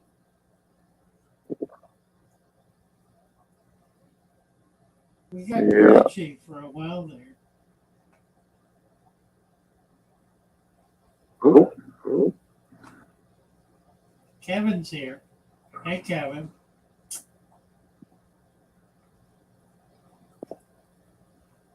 Looks like there's probably too much there, or give somebody else a chance to get it. I appreciate it. All the help. It's greatly appreciated. I tell you, it takes a lot of the stress out, Coming up. You bet. and it just works. I appreciate it, sir. Thank you. Yeah. See you again. Nice talking to you. Okay. You as well. Thank you, guys. Heck yeah, I'd like some tea. RJ's having trouble getting on.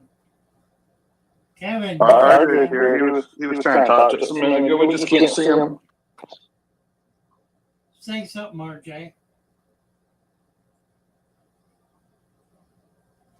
Yeah, I can hear him. You can't hear him? Pardon? I said I can hear him. You can't hear him? No.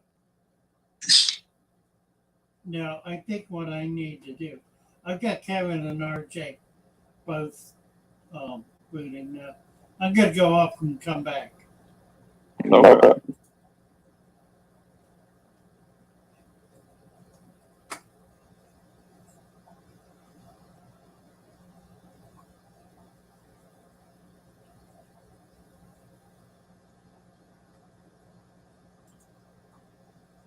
Yeah, let me do that. I'll be right back.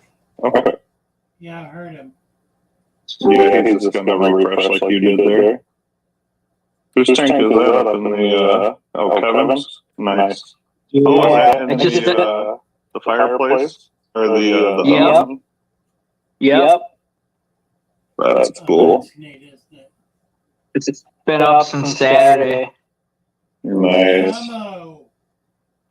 Hello. How are you? Good. Nice to hear from you. You stopped Yeah. in the other day, but we couldn't hear you.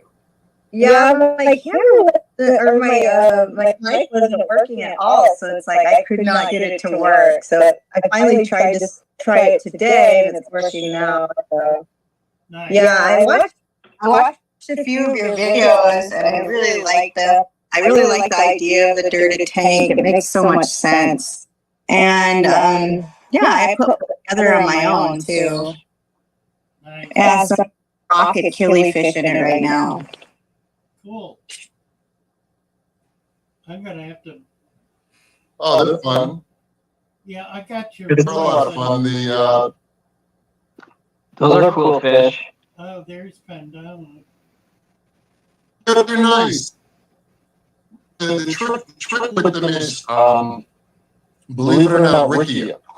You want to go out and get Ricky and floating plant. Great plants. That's the trick with the clown. What you do is, set up the tank with, as you would, dirt.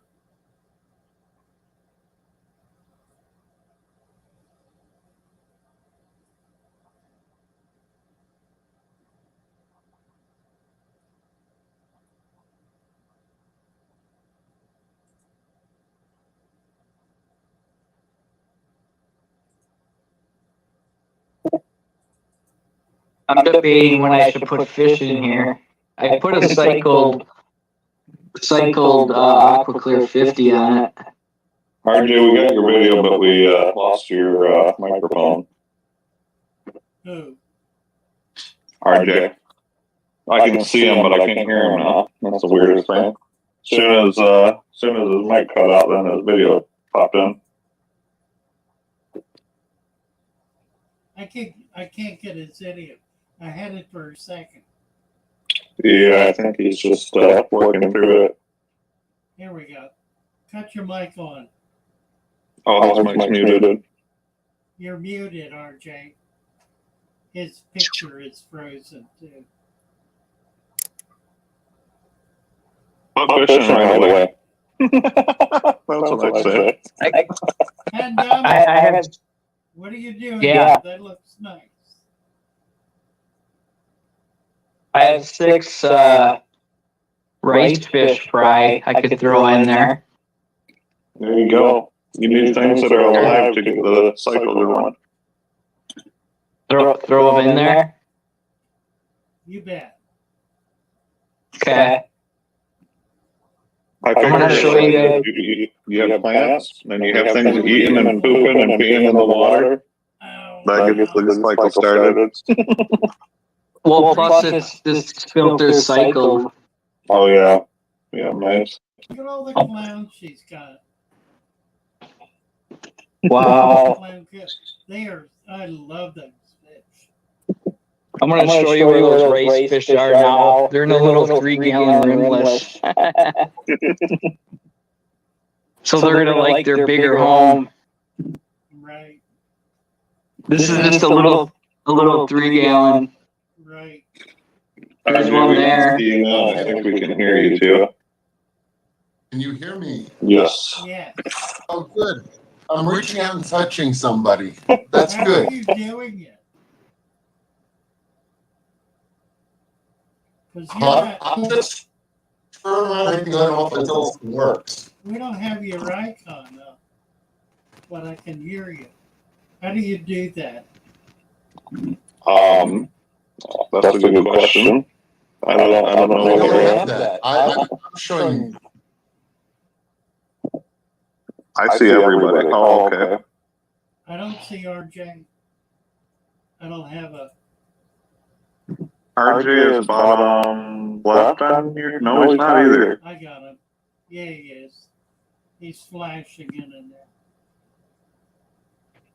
My son Huxley wanted to say hi. Hi. Hello. Huxley, happy to meet you.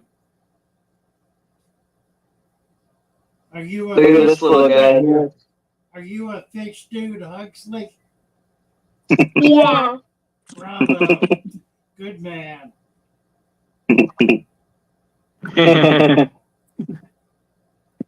Dad's teaching him. All right. Aw. Well, he's going to be hooked for life now. See what you did? Really? I know. So that's the key to it. Yeah. Our Jake keeps freezing. I can't tell. Yeah, those rocket killies are cool. They are, I know. They're such a great fish. I really want to get some. RJ's got them. That's awesome. He has those and he's got Guntherite, which is the other really pretty one. So what am I looking at? Go ahead. I didn't mean to step on you. Honestly, I just really love them. I don't know. I saw a video of them on one of the YouTube videos. Right. Now, RJ suggested that you get some Rickia for that tank, which will create a mat that they'll be able to spawn in. Yeah, it is so hard for me to find plants. I'll try to get some. I've got to put a plant order in the next week or two. I'll see if I can get some Rickia. That's where we keep, I don't know if it's a bandwidth issue. We keep losing, like RJ freezes up a little bit and then I can't hear him and then he comes back. Yeah, we just lost Bandam. What am I doing? We've got RJ stressed out. He's smoking over there. I can see it.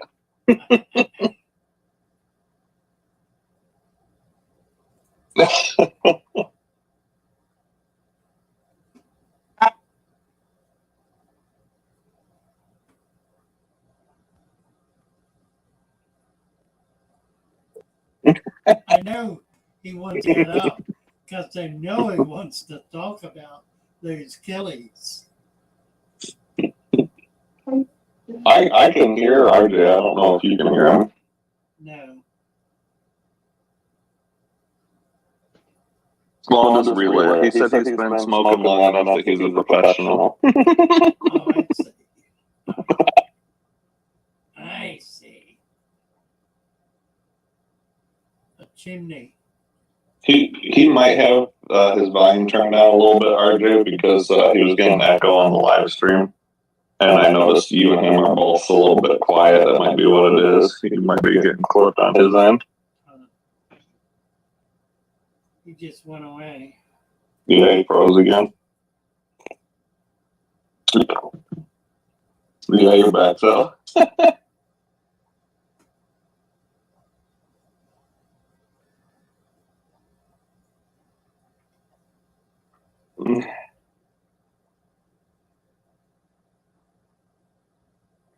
Well, it's working good now.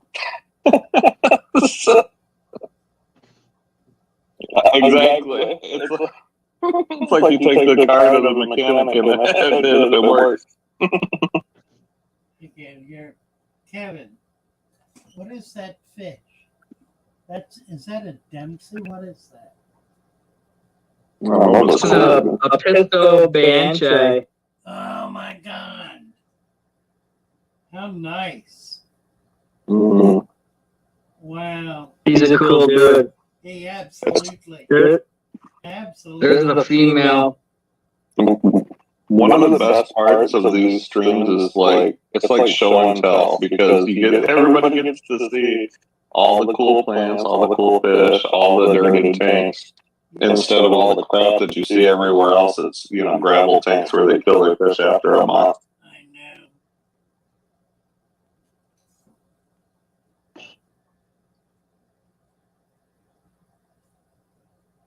Let's see.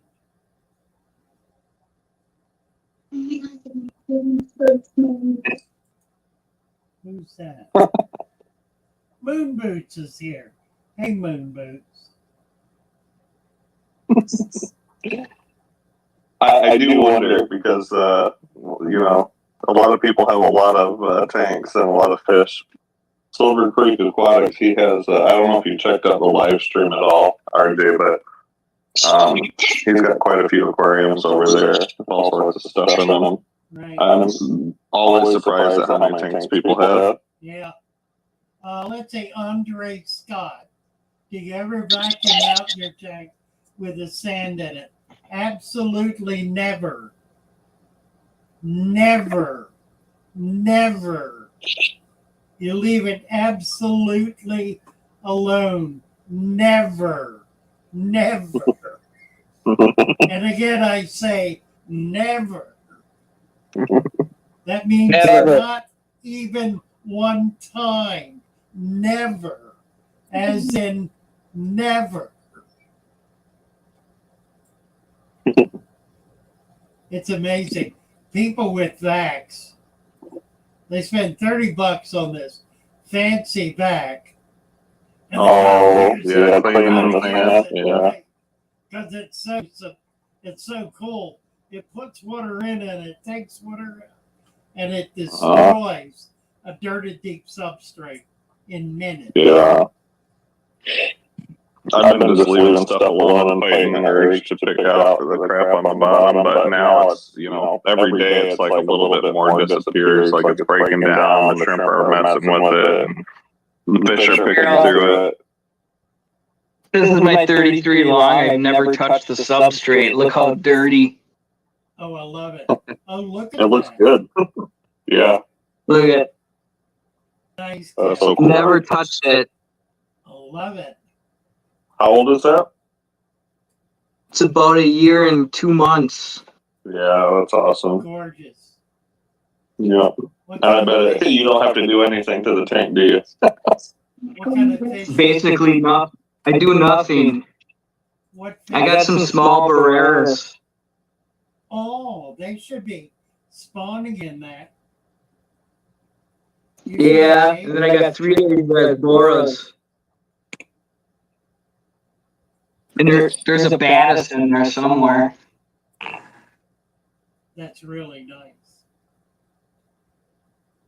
Never touched the substrate, ever. Right. I agree with that. Super Mario's trying to get in. Super Mario flying in, yeah. Right. No camera and no mic. Super Mario. We haven't got to talk to RJ in a while, and his And I can't hear it. Discord's giving him a hard time.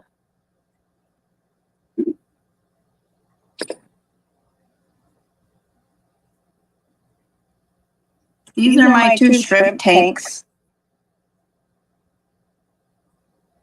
Nice. They're both Cool. separated. What kind of shrimp do you have? I have some Riley shrimp and I think a mono shrimp in this one, and then there's 2 yellow cherry shrimps and Look at these grass plugs.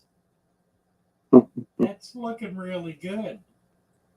yeah, I put some. I want the grass to kind of fill in there. And You must be very patient because I can't do stuff like that. By the time I get one in the dirt, I mix it up so much and pour everything else out, I quit. It looks really good. It is a cool plant. It looks nice. Yeah, it looks good. oh, the key is to use those little like tongs or whatever. Yes. I have those that help me rip the other stuff. Yeah, I like, I get so focused on whatever I'm trying to plant that I miss everything. I catch something else and I get frustrated. The same thing with the salt water. I go to set rocks in and I crush something or something falls. So I just leave them alone. I just let them grow. right.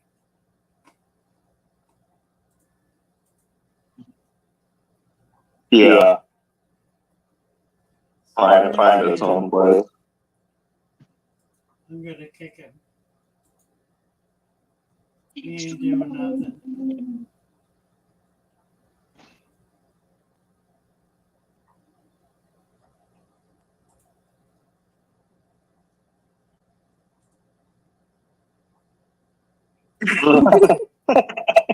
Yeah, that makes sense.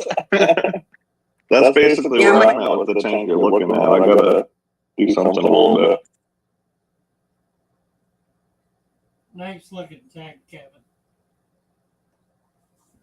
Thank you. Angelfish, they're so cool. They are. They're so cool. They are. They live like forever though, don't they? Don't they live like 20 years or something? Yeah. The first one, he's the first one I've ever kept. See, I'm afraid to keep anything that lives that long because then I'll feel even worse about it dying if it does die. If it's only a year, Yeah. like, it was, it was meant to be. Otherwise, I'm going to blame myself. Right? Just say, oh, I didn't know how old it was when I bought it, All right. Right. Clint is playing with the system here. He said he hasn't allowed any roots in his substrate, only Java and floating plants. I think I did one thing different than Father Fish. I put an under gravel filter under 1/4 of the bottom. Any thoughts, Father Fish? I think there are people out there who just want to see me get worked up. Any thoughts? Yeah, I got You need a Father Fish brand. right. My thought is you can do anything you want to do. It's your tank. Go for it. Yeah, I think everybody has that idea, especially early on, that you want your tank to be clean. And the way to have a clean tank is to remove all the natural aspects of a tank. Right. So that's a hard thing to get through your head, though, because if you don't have anyone teaching you the commercial stuff, they teach you that you got to put chemicals in. You can't have anything in the bottom. You got to suck all that stuff out. Like all the plants are plastic. So once you realize that you can do this, it's like, why would you buy any of that crap? Right. I know. It's totally true.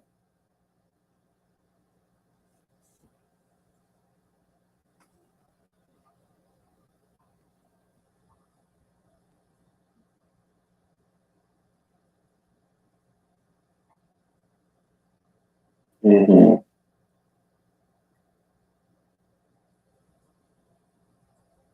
I'm just looking at the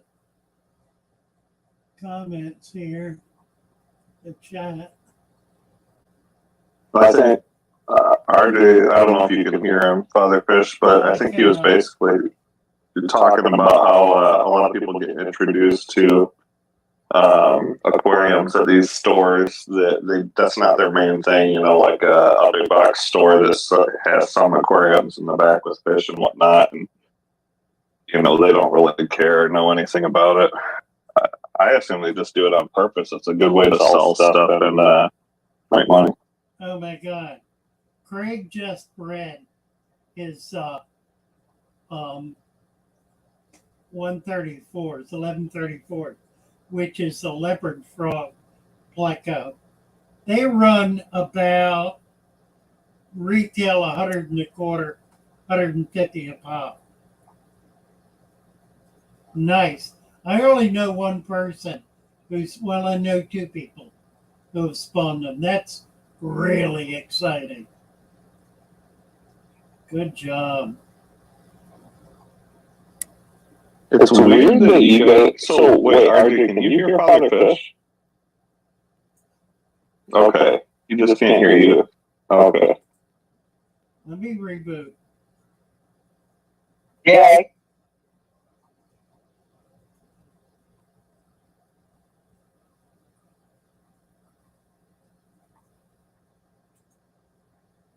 Super Mario just came in and he did not have a role. Let's see.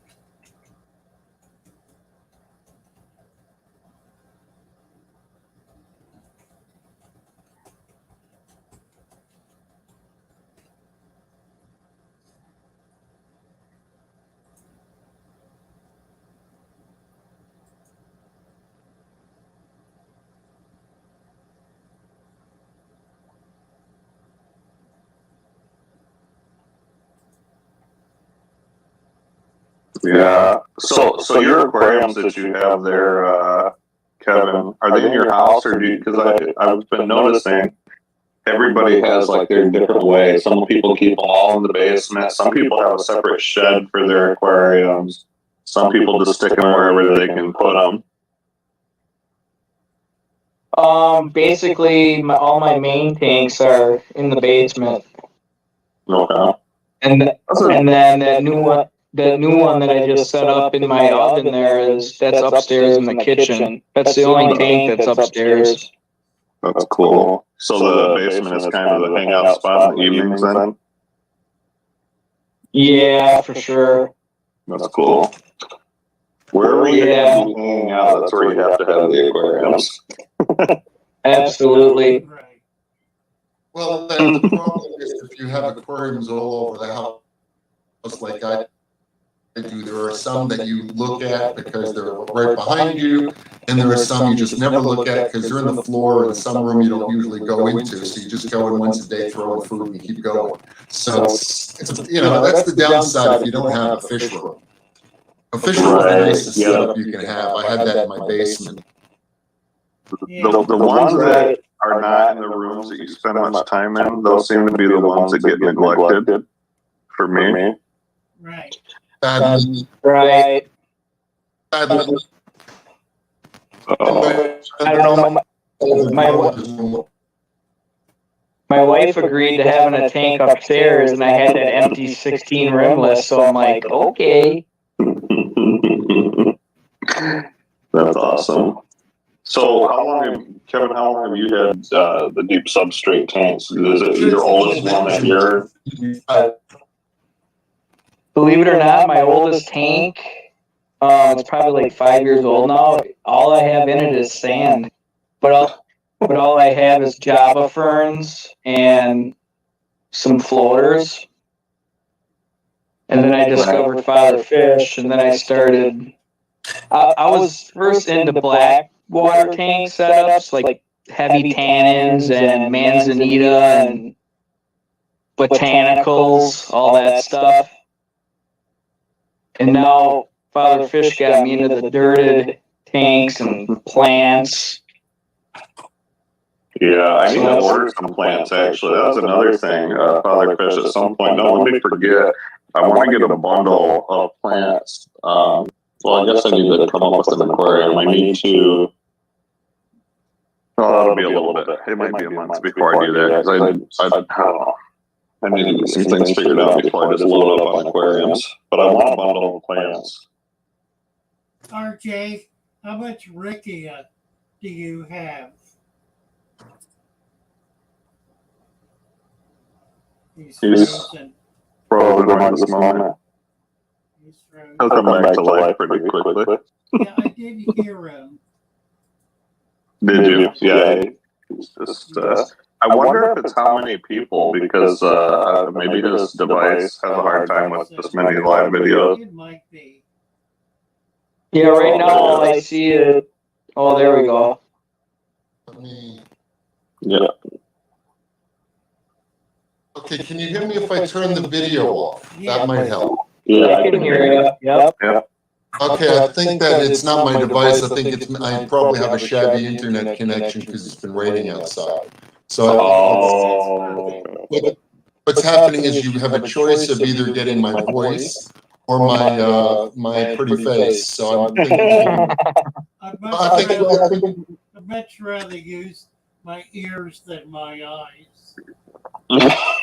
Most people say that when about me. So I'll just leave the pretty fish image up, and then you can hear me for a change. How's that sound? That's a pretty fish. Yeah, I'd say Nothobronchius gunthri. It's an annual. It's I came across it and I thought it was just a really pretty picture, so I threw it up as an avatar. It's not a picture I took. I've got a bunch of eggs laying around the house that I haven't watered, and if I don't do it soon, I don't think I'm going to have them. But I did the fish for like 10 years, so it's not a loss one way or the other. It's based on the. So, Andre Scott asked, we need to get Pandamo some Rickia. Have you got a bunch of it?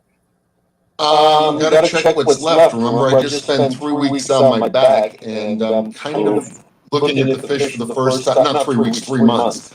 There's still fish left, so that's a good thing. But sometimes I didn't get a chance to even turn the lights on for a few months. So we're That's gonna a see cool what tank.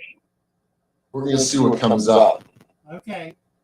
So there's a cheap. I don't know if anyone. I know Father Fish has talked about this before. Just a simple dial timer, but I'm a little bit more into the tech stuff, so I like the stuff that has apps. And there is at Walmart, they sell a 2-pack of Mercury Wi-Fi power switches that they have an app, and I think it's $14 for 2 of them. So for $7, you can set your lights on your tank on schedule that you can control off the app on your phone. So if anybody wants to do that, it's a really cheap option, and it's pretty cool because you can name all the different things. You can turn your pumps off that way. You can control everything, so it's pretty cool. Andre Scott on YouTube chat, he says, so if the tank gets all black and in the sand, what do you do? Or what do you put in it? Can I just, I don't know if you guys heard me before, but one of the things that will happen in a healthy tank is your filter will absorb the mulm and the black. So if your tank is turning black, you probably don't have enough current. Okay, that's the problem. Now, I use box filters, which make it easier just to take the floss out and throw it away. But you can do it too with a filter. If your tank's getting a lot of black areas and dark areas of mulm is building up, what's usually happening is the fish aren't moving the mulm around and the filter isn't sucking it up. It's fine that it's laying there, but to some degree it should constantly be getting cycled out and being thrown away when you change your filters. So if you're getting a lot of black areas in your tank, you're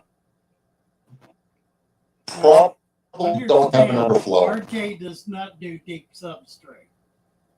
So I have a deep substrate, and I haven't cleaned it. It went before I put a lot of fish in. It went pretty thick and mulmy, and then I threw in it's a 5-gallon tank. I threw 40 killies in it.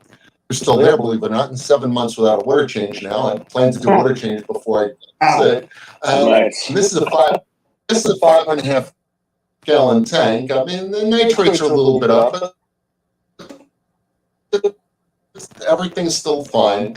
But the point that I'm making is that when fish start stirring the stuff on the bottom, and it just went into the box filter, and then you can just take the filter and dump it, and you got to have movement in the tank. If you don't have any movement, then you're going to get these dead piles of muck that are going to build up on. They're not going to go into the sand so much as they're going to build up on top. well, what In a natural system, you got to have circulation. You need to add more sand to create. To just cap it. If you've got dirt down underneath the sand, then you have a machine in which that detritus is sifting into the dirt, breaking down, and being taken back up by the roots of plants.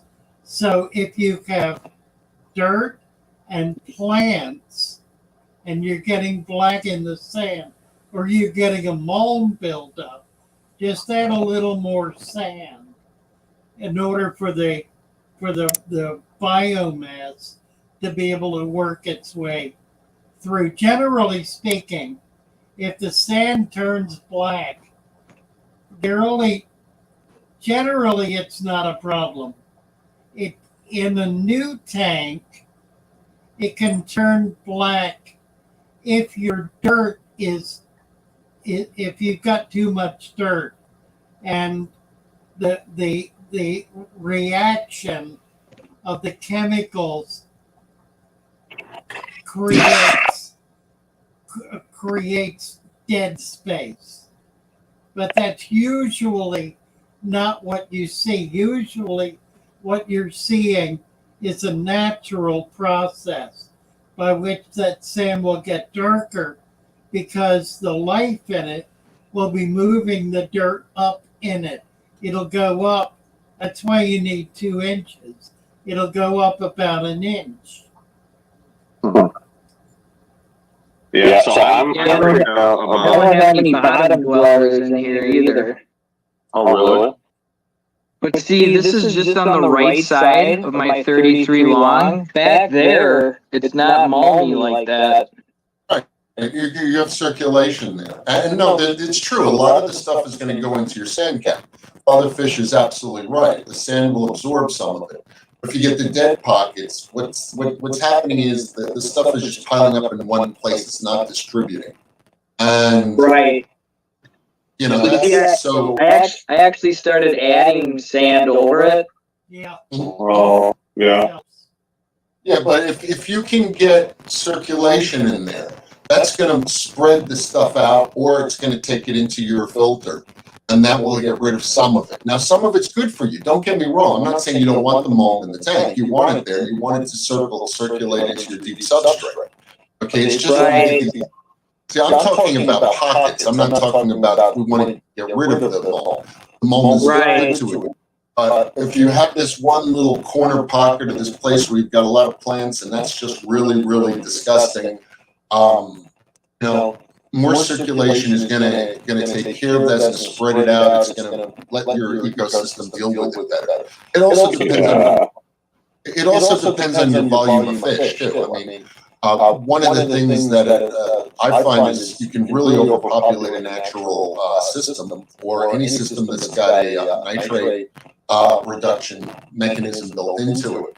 But the reality of it is that you also are going to have a lot of carbon waste in the tank, which is poopy.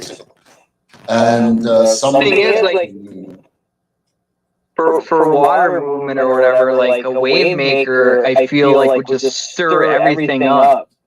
Yeah. The sponge filter is adequate, or a little box filter. You don't need more than that. I mean, I'm big on water movement too, but it's got to be gentle. Hang on. Yeah, I see that. You know, I don't know if this is right, but when I add water, I try to mix up some of the stuff in the spots if I see it sitting in a pile and nothing's touching it. And I'll just pour the water a little heavy right there and let it boil away, and then you take it up and it disintegrates basically. Yep. Take a turkey baster and yeah.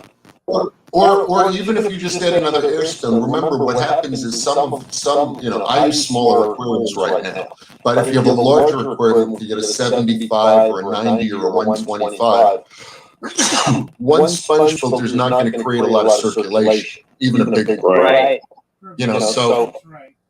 you know, so you might be able to use an air wand. The old days, do they still make air wands? Those long, Yeah.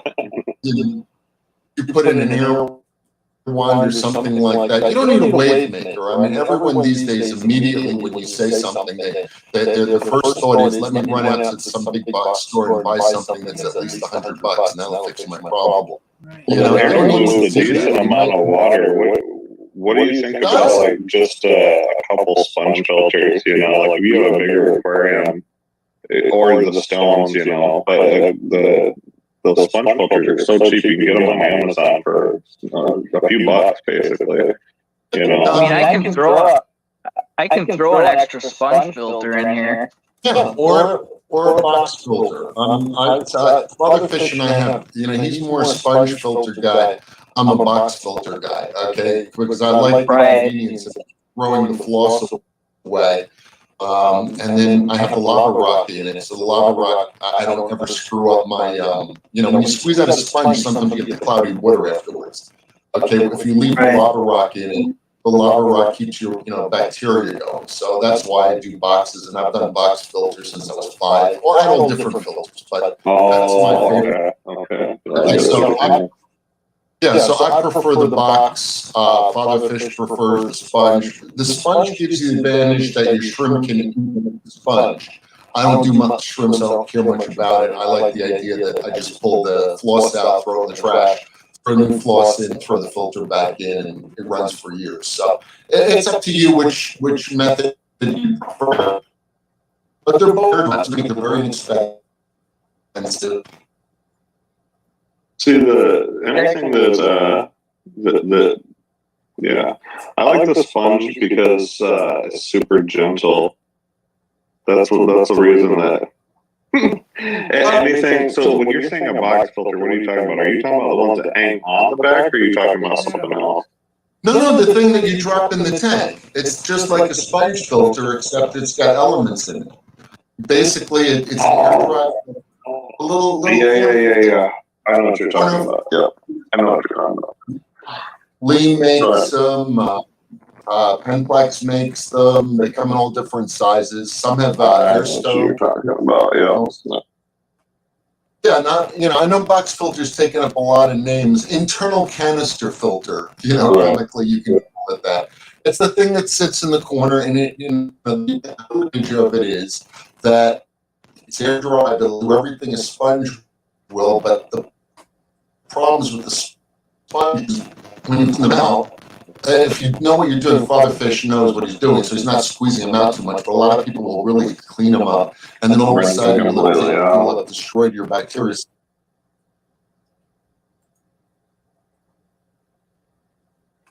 No, I think what I'm gonna do is, I think I'm gonna take a turkey baster and kind of in my right corner here where it's really built up. I'm just, next time I do a water change, I'm just gonna kind of squeeze some of that malm up, Yeah, that'll work. and then eventually it's just gonna, Yeah, just move, either move it around a little bit.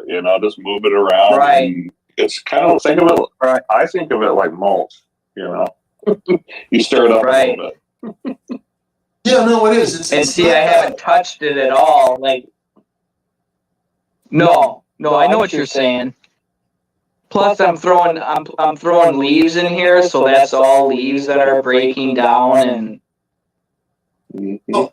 It's carbon. The most important thing to understand is it's all carbon, and carbon is something that your bacteria need, especially your denitrifying bacteria.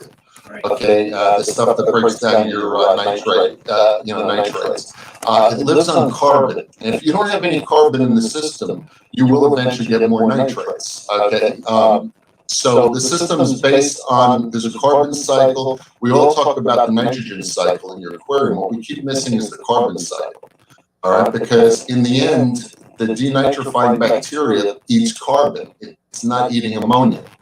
Okay, the first, your ammonia-eating bacteria and your nitrite eating bacteria, they eat basically ammonia waste. Now that there is actually the oxygen, or what it basically uses the oxidizer for carbonates. So at that point, you have a carbon bacteria that lives in your substrate. You also have a carbon bacteria that eats your flake food. If you're fishing your flake, that's carbon bacteria that's breaking down carbon. So you've got a carbon cycle, you've got a nitrogen cycle going, and then believe it or not, you have an iron cycle going. People totally think about the iron cycle. Like your plant, you put fish food in, there's iron in that fish food. That eventually becomes the iron that's going to give you green leaves in your plants. Right. So when Father Fish designed his natural aquariums, his deep substrate aquariums, whether on purpose or by accident, you can ask him. But the point is, he's dealing with multiple cycles. He's dealing with iron, he's dealing with carbon, he's dealing with nitrogen. You've got to have all those cycles. That's why a lot of people just don't understand the purpose of deep substrate. Or I'm working on a project that's very similar of denitrifiers for smaller aquariums. But the point is that one of the hardest things to me in designing a denitrifier was all of the cycles I needed to actually accommodate. And there's ionic cycles where you have certain ionization that draws things down into the substrate. I'm trying to pronounce it now. Cationic values, it's an electrical charge. Humus, for example, which is the byproduct of Father Fish's dirt, has phenomenal ability to suck negative ions out of the water. It actually sucks iron down into the iron and nitrate substrate to cause this type to happen. Research breaking it down, I spent about a year just doing the research to understand just why this thing works, you know, and Father Fish's system is better for big tanks. I have little ones, and I can't do a 6-inch substrate or 5-inch substrate in a 2.5 gallon tank. They just do it for fish. Well, you Right. can. You just They're don't just- like the You look. could. You don't like It's not look, in it's, the tank. yeah, you're basically 2 inches of water in a tank, and it's not gonna work really well. Well, it's a shallow pond.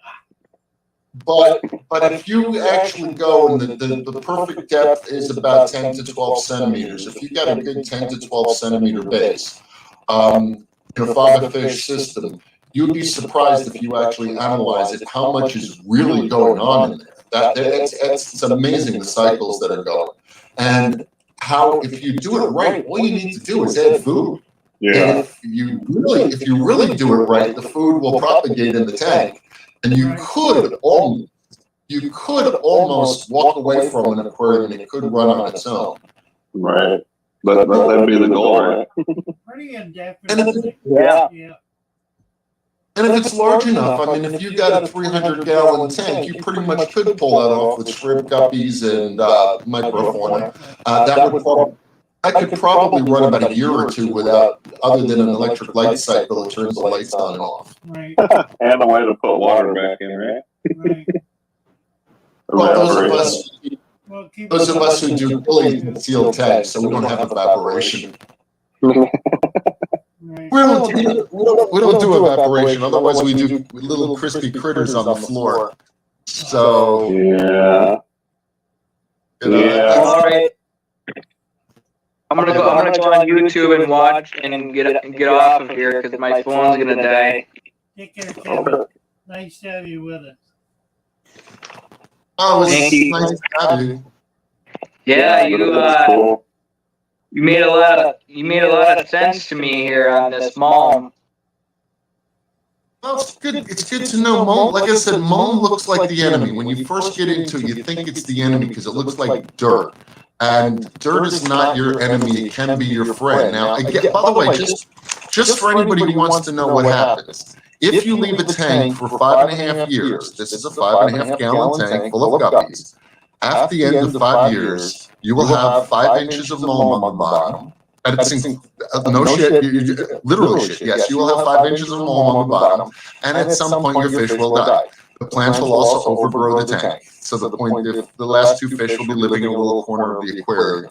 So you cannot go forever. You can go a really long way without a water change or anything. Just add food occasionally. So, and the Malm will eventually take over. There will not be much room for fish. So I did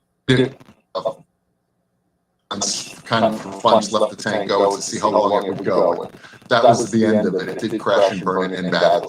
But at that point, it was way past time to get rid of those guppies and upgrade the tank. 20 years. Thanks, guys. 20 years.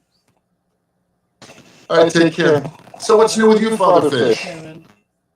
Oh, I don't know. My brother came in today and moved my desk.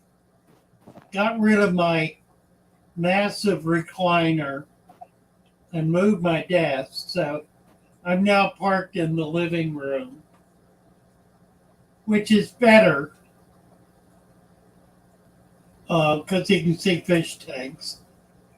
So there ain't much going on in my life. Yet Saturday, we had a birthday party for my brother, a big family reunion. So that was fun. I'm not meeting anybody. I'm not getting around. I need to open a little fish store so I can start meeting people. Yeah, that's a nice thought. Have you found your local club yet? There is none. There's no store. There's no club. There ain't nothing. There's a university. I mean, if I could get a store open, I probably would make money. Look it up. Yeah, there's nobody else doing it. There's no competition. Do you have a flea market by you? Indoor flea market? Yeah, but it's kind of seedy. It's more sort of junk. There is a farmer's market that has more crafts. That's once a month. And I thought about doing some like vegetables kind of thing. I may do that. Yeah, you can do better bowls to a degree. Like I said, I saw one indoor flea market fish store once, and the guy had a group of small tanks set up. Yeah, And, there was one in Florida. Yeah, he would move the fish in and out on Fridays. Basically, come in with a bag of fish, throw it in, and then at the end of the weekend, he'd scoop them up and take them back to his regular pet Yeah, store. there's no indoor flea market around that I've found. But seems Yeah, there almost. I mean, What's the population roughly where you're at? I don't know for sure. It's at least 100,000. No, okay. So not like 2,000 or something. No, it's a good sized small city. Gotcha. There should be something going on there. That's unusual. You would think. They have a big box store there, probably a PetSmart, Petco, something like that. Yeah. And Well, that's what happened. they just reduced their fish display from 50 tanks to 20. Wow. So they're even less competition. You see what happened was those big box stores killed mom and pop shops Oh, I know. because They mom and pop, quickly. Yep. you can't make a living selling fish. You just can't do it. Correct. You got dragons. The guys sell the dry goods, and when they undercut the mom and pop shop because they can buy as a chain, Yep. that killed the mom and pop shop. Now that mom and pop are gone, Yep. and there's no more fish. And PetSmart never wanted to sell fish. When they originally opened up, there was no livestock in a warehouse pet store. That came later when they killed the mom and pop shop, and now there's nobody buying supplies because nobody can get fish. Walmart Well, that's finally fine. shut theirs down. Of course, because the problem is you need the mom and pop store for someone to help you, give you advice, tell you what meds to use, tell you how to set up the tank. You need somebody who's actually mentoring you when you started in this hobby. And there's nobody at PetSmart that knows what they're doing. Right. Right. There's a high school girl who nets fish out of a tank, can tuck it into your bag, and then sends you out the door with it. And then when your tank fails and fails and fails, you give up. Well, I don't know if you've been to these places lately, but all the ones around here, what they do, they're getting all, like what you said, high school kids barely, so, but their biggest thing that drives me insane is if you want anything, whether it's a plant, coral, a fish, anything, they ask you, well, what size tank do you have? Well, what else is in the tank? And I'm like, it's none of your business. Because then they try to tell you what you can do and what you can't do, and it drives me insane. So I'm just like, that's great. I just want to buy this. And they basically get to the point where they don't want to sell it to you, or they try to like bully you into doing something else. And I'm You're like, lucky. Right. it's not. You see, you're lucky. I've got the opposite in my neck of the woods, where if you've got a goldfish tank and you walk into a PetSmart and point at a red belly pearl, they'll just drop it in a bag for you and send it out the door with you. I am not joking. As a matter of fact, it's so bad. This store is so bad. Okay, I walked in and every fish in the store was sick. There was not one fish there that could Wow. conceivably. We're talking about they're on a central system. I bet you there's no sterilizer, and every fish in the store literally was sick, except for the feeder goldfish because they have their own little filter, I believe.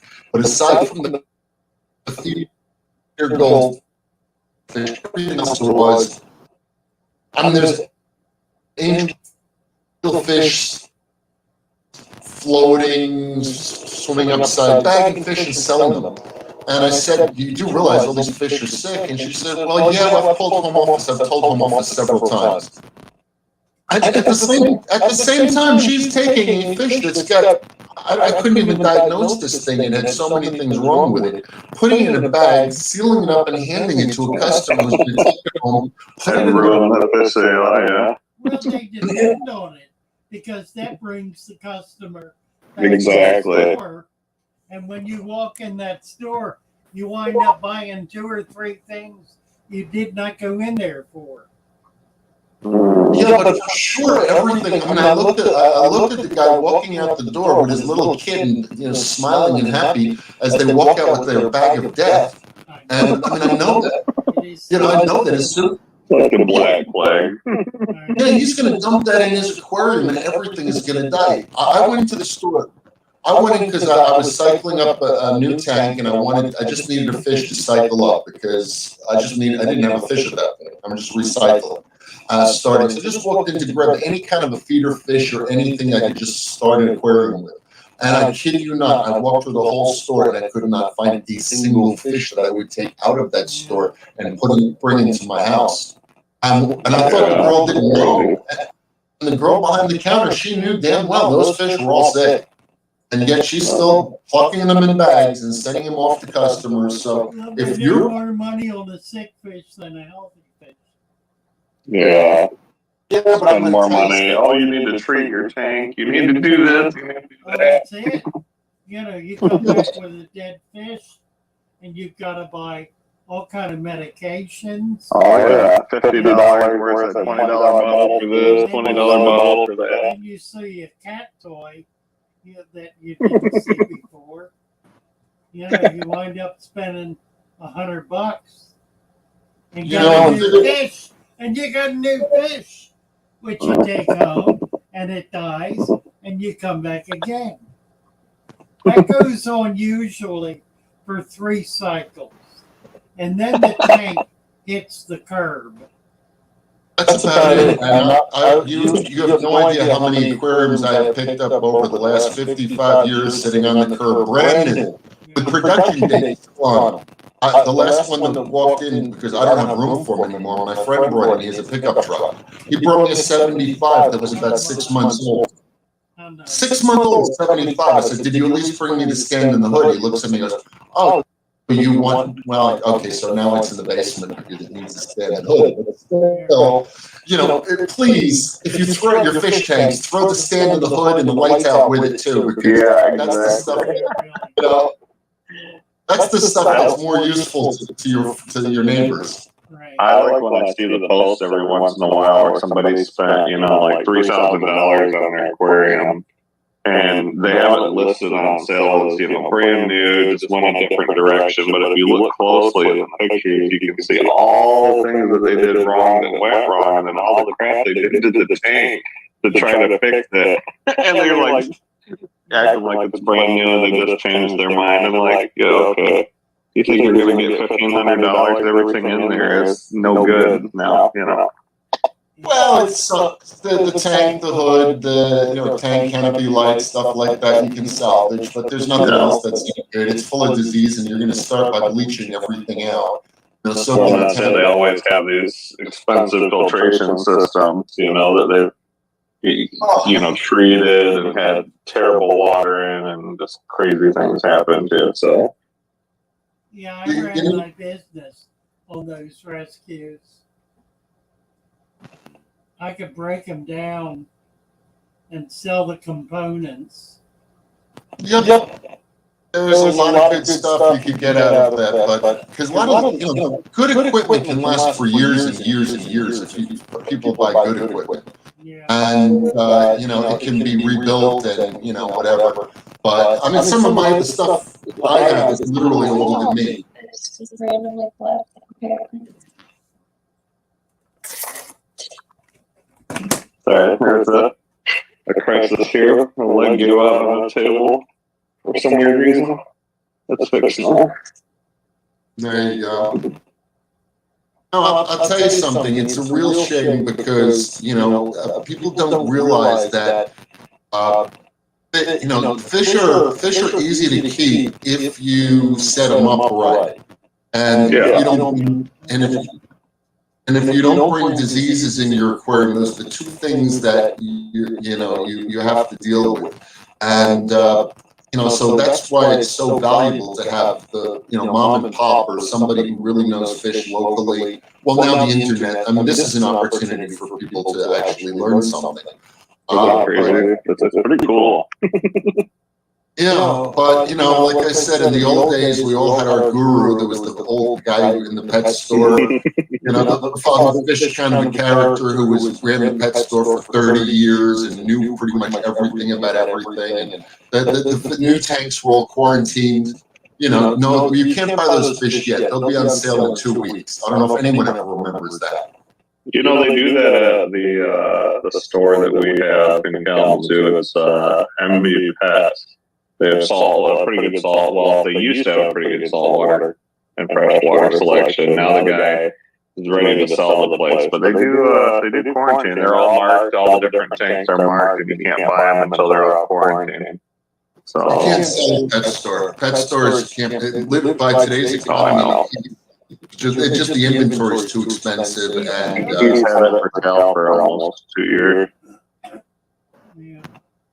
My local, it was a mega store. We had a mega store, and it sold for $4 million to a Chick-fil-A. Wow. Well, it was a warehouse. It was a huge warehouse. They literally had 250s and up in stock and a forklift to move them. That's crazy. Biggest store. Clint, they had pirates. Yeah. There you go. I appreciate it. I just want to make sure you've seen that Clint donated $5 and said, thanks to you and Need Substrate teaching, my first 5-gallon tank is over a year old. That's key no matter the additional filtration method. Keep it up. That was nice of him. Yeah, that really is. No, like I said, the whole thing is if you do it right, you've got a good deep substrate setup. You've got at least more way to deal with the nitrates and whatnot, the cycle going. You're gonna get to have healthy fish, and plus you got to get healthy fish. And the problem is when the PetSmarts of the world opened up, they killed the small stores, and now the internet's killing them. That's the sad part. Yeah. In the end, there's not anything left but online. I feel like the only way to make serious, enough money to sustain yourself. Like I see there's a shop that opened up in Grand Rapids here. It's a real small shop, but they frag all their own corals there. And the owner is never there. He spends all of his time. They've got some pretty good employees, but he spends all his time out setting up tanks and getting maintenance contracts for those tanks. That's the way to do it. That's right. That's the only way that I see where you can really survive, You know what the problem is with that? That makes this hobby a spectator sport. Oh yeah. I've seen that. The doctor's office with the fish tank and the people who have these custom set up and maintain fish tanks or public facilities that have them. That takes it away from the little kid learning anything, and that takes it away from the hands-on knowing something approach, because basically you're just ordering a television delivered to your house and maintained for you. That someone keeps tuning it for you, and then as long as someone else does it, you have it just in your house. That's not the hobby. And plus, the other thing is, it still creates less and less of us who really know what we're doing. The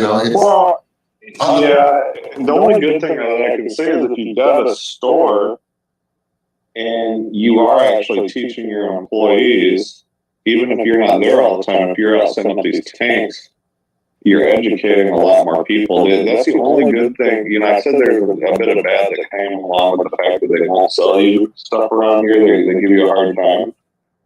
Yeah. But at the same time, I can go up there and talk to somebody that's young that knows way more about the different species and stuff, and then I've got to take that with a grain of salt and do a little research, but they still give me enough information to be able to buy something from them that I wouldn't have got going to, PetSmart or one of these other places that they don't even know what they are. They're just seeing a SKU number or whatever and smashing it against the glass when they're trying to get it out, So Well, that's I do that. yeah, It's just weird because it's hard to make money. It seems like, which, I mean, a hobby, you don't have to make money. But we need somebody to make money to keep providing. Well, the problem is you got to realize that even if the profit margin on a fish used to be up close to 1,000% for small fish. You got a zebrafish. I think zebrafish used to run between 5 and 10 cents a piece, and most pet stores sold them for $1.25. Okay, I think that was the price. This goes back several years, but multiply it forward. Yeah, right. Basically, I got my hands on those wholesale price lists years ago, so I know what wholesale was scary cheap. But the problem was you had so much that died in shipping, so much that died in your aquarium. You had to treat a bunch of it.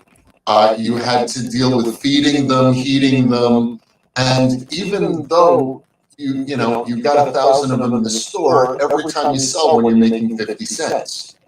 So, you theoretically, yes, you got that tank has got $500 or $1,000 or $2,000 worth of inventory at 10 or 20 long. That's nice, but still, every customer's walking out with a $3, $4 sale of fish. That was a $2 profit for you, which is still great business. I mean, ask a restaurant how much they do business to make dollars. Even McDonald's wants to make $10 per customer per meal. Right. So having customers walk in and having customers walk in. Yeah. I mean, you want every customer who comes into your store to drop between $20 and $40. That's what a business wants to do, at least, and maybe more. $100 now. Every time I go to this, $100 it's insane. $100 is like $20. Not even that many years back. It's not like 20 years ago. $100 is like $20. 5 or 6 years ago. So it's hard because you don't want to discourage people from doing it because it costs too much money. But then again, if you're doing it as a hobby and you actually do a little research, there's people giving stuff away, and it seems like there's always somebody giving plants away or fish or something, so you can get into it. Well, the thing is, as a hobby, unfortunately, once you're at our stage, I mean, I'm a member of a fish club. I get my fish at the club. We have an auction every month. I get stuff at the auction. Basically, so I literally don't ever have to walk into a pet store. I raise my own live foods. I literally do not have to ever walk into a pet store again in my life and still have fish for the rest of my life. But the problem is, for the new person starting who doesn't have me or you or Father Fish as a friend, okay, that's a real tough place to be. Thankfully we have a Discord server. I've helped out a lot of people on the Discord server. Father Fish has helped out God knows how many people online. We have that, but if you think about it, it's really not a way of making a living. I do it for free because people help me for free over the years. Father Fish, of course, pet store, but he's not making a living doing this either. So that's the downfall. I mean, maybe all the YouTube followers, Father Fish, maybe you can help us out on that. No, I don't make enough to make a decent car payment. Yeah. Okay, I don't know if there's a. It does not pay for my food. I'll give you an example. I have almost 30,000 subscribers, and we have live cameras. We don't even post any videos, but we get probably 180, 190,000 views a month, and I am lucky to make $180 a month. On a good month, I might make $300 or $400. Yeah. Now imagine no, see, imagine the best source of advice on the internet, like Father Fisher, a handful of other people who are really good. Okay, and they're making $100 a month supporting the hobby worldwide. Is that crazy? That's why I told him, I said, we need to get some Patreon stuff going, some memberships, you know, people can chip in a couple dollars here and there monthly, and then it would be a little easier, you know, instead of, you know, give them some extra stuff, send them some merchandise or something. You know, everybody likes to, I have a couple other things that I, you know, I'm a member of. You just pay a few bucks a month and it helps make sure that they're creating stuff that you want to see, you know? You know, I mean, it's one of those things where, you know, there really isn't a good model to replace, like I said, the mom and pop, the day when father owned his own pet store, and a young kid would walk into his store and say, "I like fish. Can you help me get started?" And he'd basically get it. Here's a 10-gallon tank, which is what most kids start these days, I guess. Maybe still.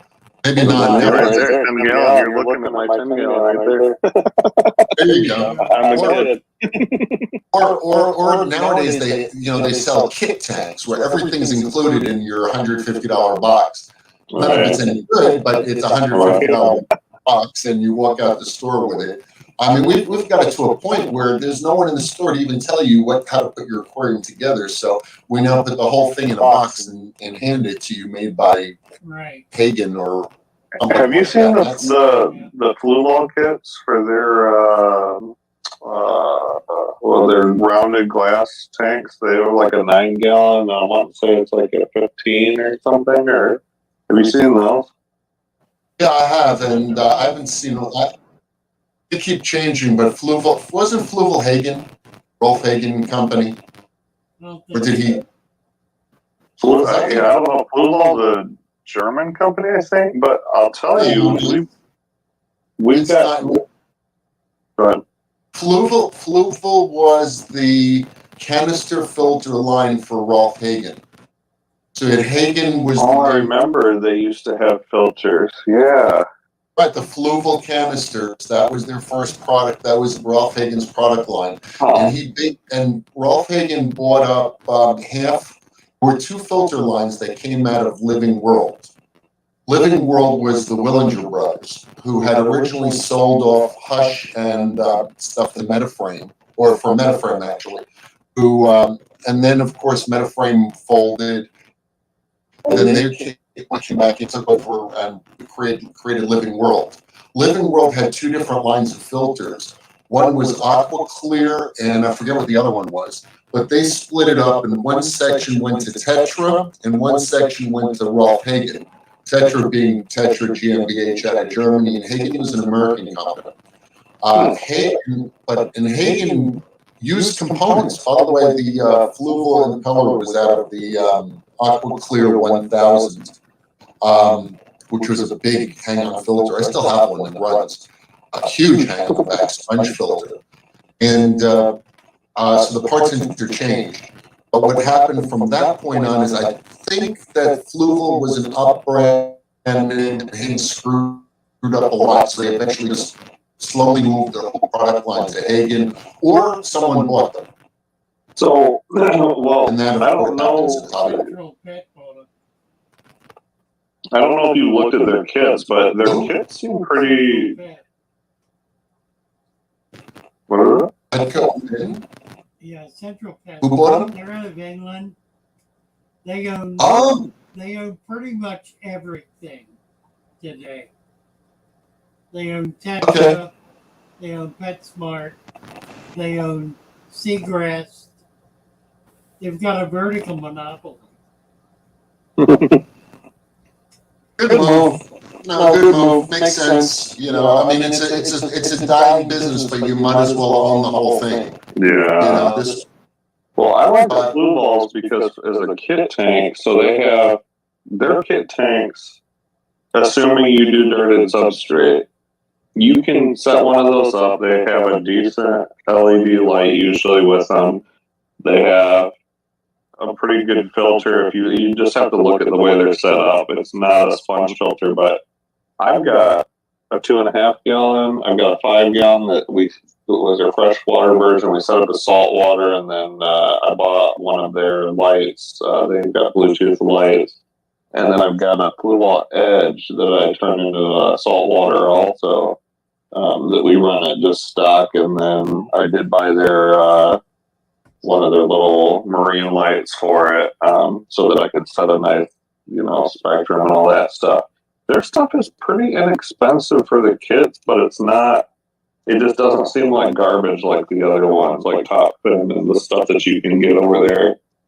I don't know. It seems like they're catering to specific things and trying to give a decent product that you can get started without, getting screwed with a bunch of cheap filters and pumps and lights. My problem with kits is a lot of them have bespoke parts in them.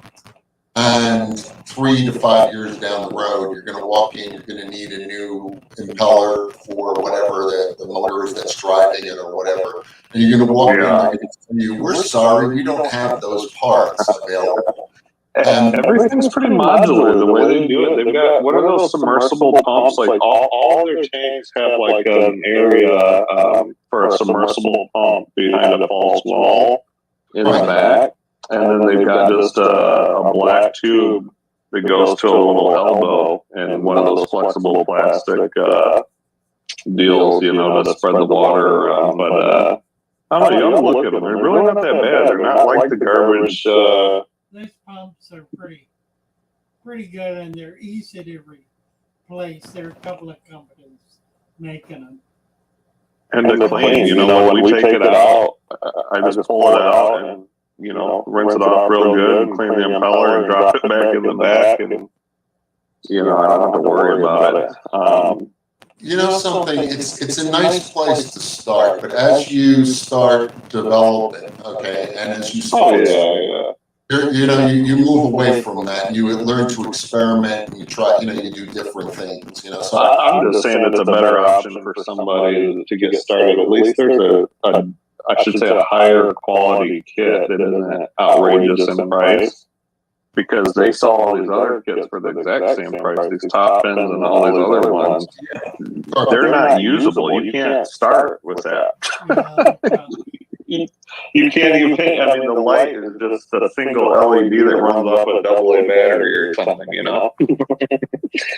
So yeah, it's true. It's true. There's always been there's always been multiple levels of product out there, and there is the junk that is just so cheap and so crappy and has such a ridiculously short lifespan. These days, in China, that you're going to wind up paying dearly for your mistake. But then, if you look at the high-end stuff, I've got some old super air pumps. And those suckers ran over $100 a shot. And rebuilding them was $20 and more. How many people want to sink, $100 and $110 into an air pump? But I will tell you, I've got Supras still running, and they're over 20 years old. Right. I actually, Father Fish will know what I'm talking about. I have a Hush 1 that's driving four 2.5s right now. Minute frame Hush 1. How old is that? Father Fish, you want to tell them? 40 years. They were around 40 years ago. 40 years ago, and it's still running 4 aquariums, and it's been running since the day it was new, pretty much, when I was about 10 years old. About 45. I've rebuilt it about 3 or 4 times over the years. Every 10 years, it's in a shallow tank, so it doesn't get a lot of back pressure. But the point being that other than rebuilding it every 10 years or so, that single air pump has been running for over 40 years. Behind me, if you saw the tanks behind me, there's a Supreme, a blue Supreme, the blue plastic Supreme heater. And Father Fish will tell you that was discontinued when it went to black. I missed what you said. We lost them. Okay. The two aquariums behind me are resealed, the ones that you see in the picture. They're resealed, but they're 60s vintage. One is my first aquarium, it's a 5.5 that I got back in roughly 65. So, yeah, if you got good equipment, I did glass line, it's a slate bottom, so it's glass lined. I broke the glass, I replaced it, it's all silicone and glass. But it's still literally 50-something, 55 years of service. Yeah, so, it's one of those things where if you got good equipment, it was worth it, but nobody wants to pay for that anymore. People don't They want to follow. don't have a clue, and then that, It's not made. Yeah. There is no. it's like that with everything nowadays. The stuff that you get now, everybody's trying to sell you the garbage China stuff as high dollar, good quality stuff, and they count on the fact that nobody knows any better. Yeah. And that's why they end up with, that's what I was getting at with those cheap kits. Is you can get the same kit, you get a kit for barely $100 at the top end for, whatever size tank, a smaller tank, or you can spend $119 and get a blue ball that you could actually use, with minimal effort for 6 months or a year, even if you didn't know anything. But that top end wouldn't last you, a month or two. It just doesn't have anything it needs to survive. So it's just, but somebody walking in is not going to know any better. They're going to be told by the associate, oh yeah, that's a good tank, and get it home, and it's like something that you buy off Wish, it's a third the size. Oh, yeah, I tested a couple top fin products, and I didn't have any particular luck with them. Not that I want to get myself sued by saying anything about any particular manufacturer, other than personally, I had very little luck with them. So, they can't get what you don't have, and I don't have anything for them to get, so. There you go. But, yeah, well, with the inflation going the way it is, I'm going to have less and less as we go. So that goes with the territory. But, we all will. But even if we don't spend our money, it's going to shrink in our wallets. Oh, yeah. We got to get a camera, so we're thinking tomorrow we can get that Chromebook set up on your tank. Yeah. That'd be cool. Yeah. All right, well, I stayed on later because I didn't get a chance to chat with you. I haven't seen you in a while, RJ, so. Appreciate it. Pleasure doing it. It's nice to get together. I wish next time, hopefully, I'll have a better internet connection. I guess the wind is nicer or whatever, and I can, be more visible. But Good to be with you guys. it's a lot of fun. It's fun. I bet. Are we live tonight? We have Yes. been. Mm-hmm. We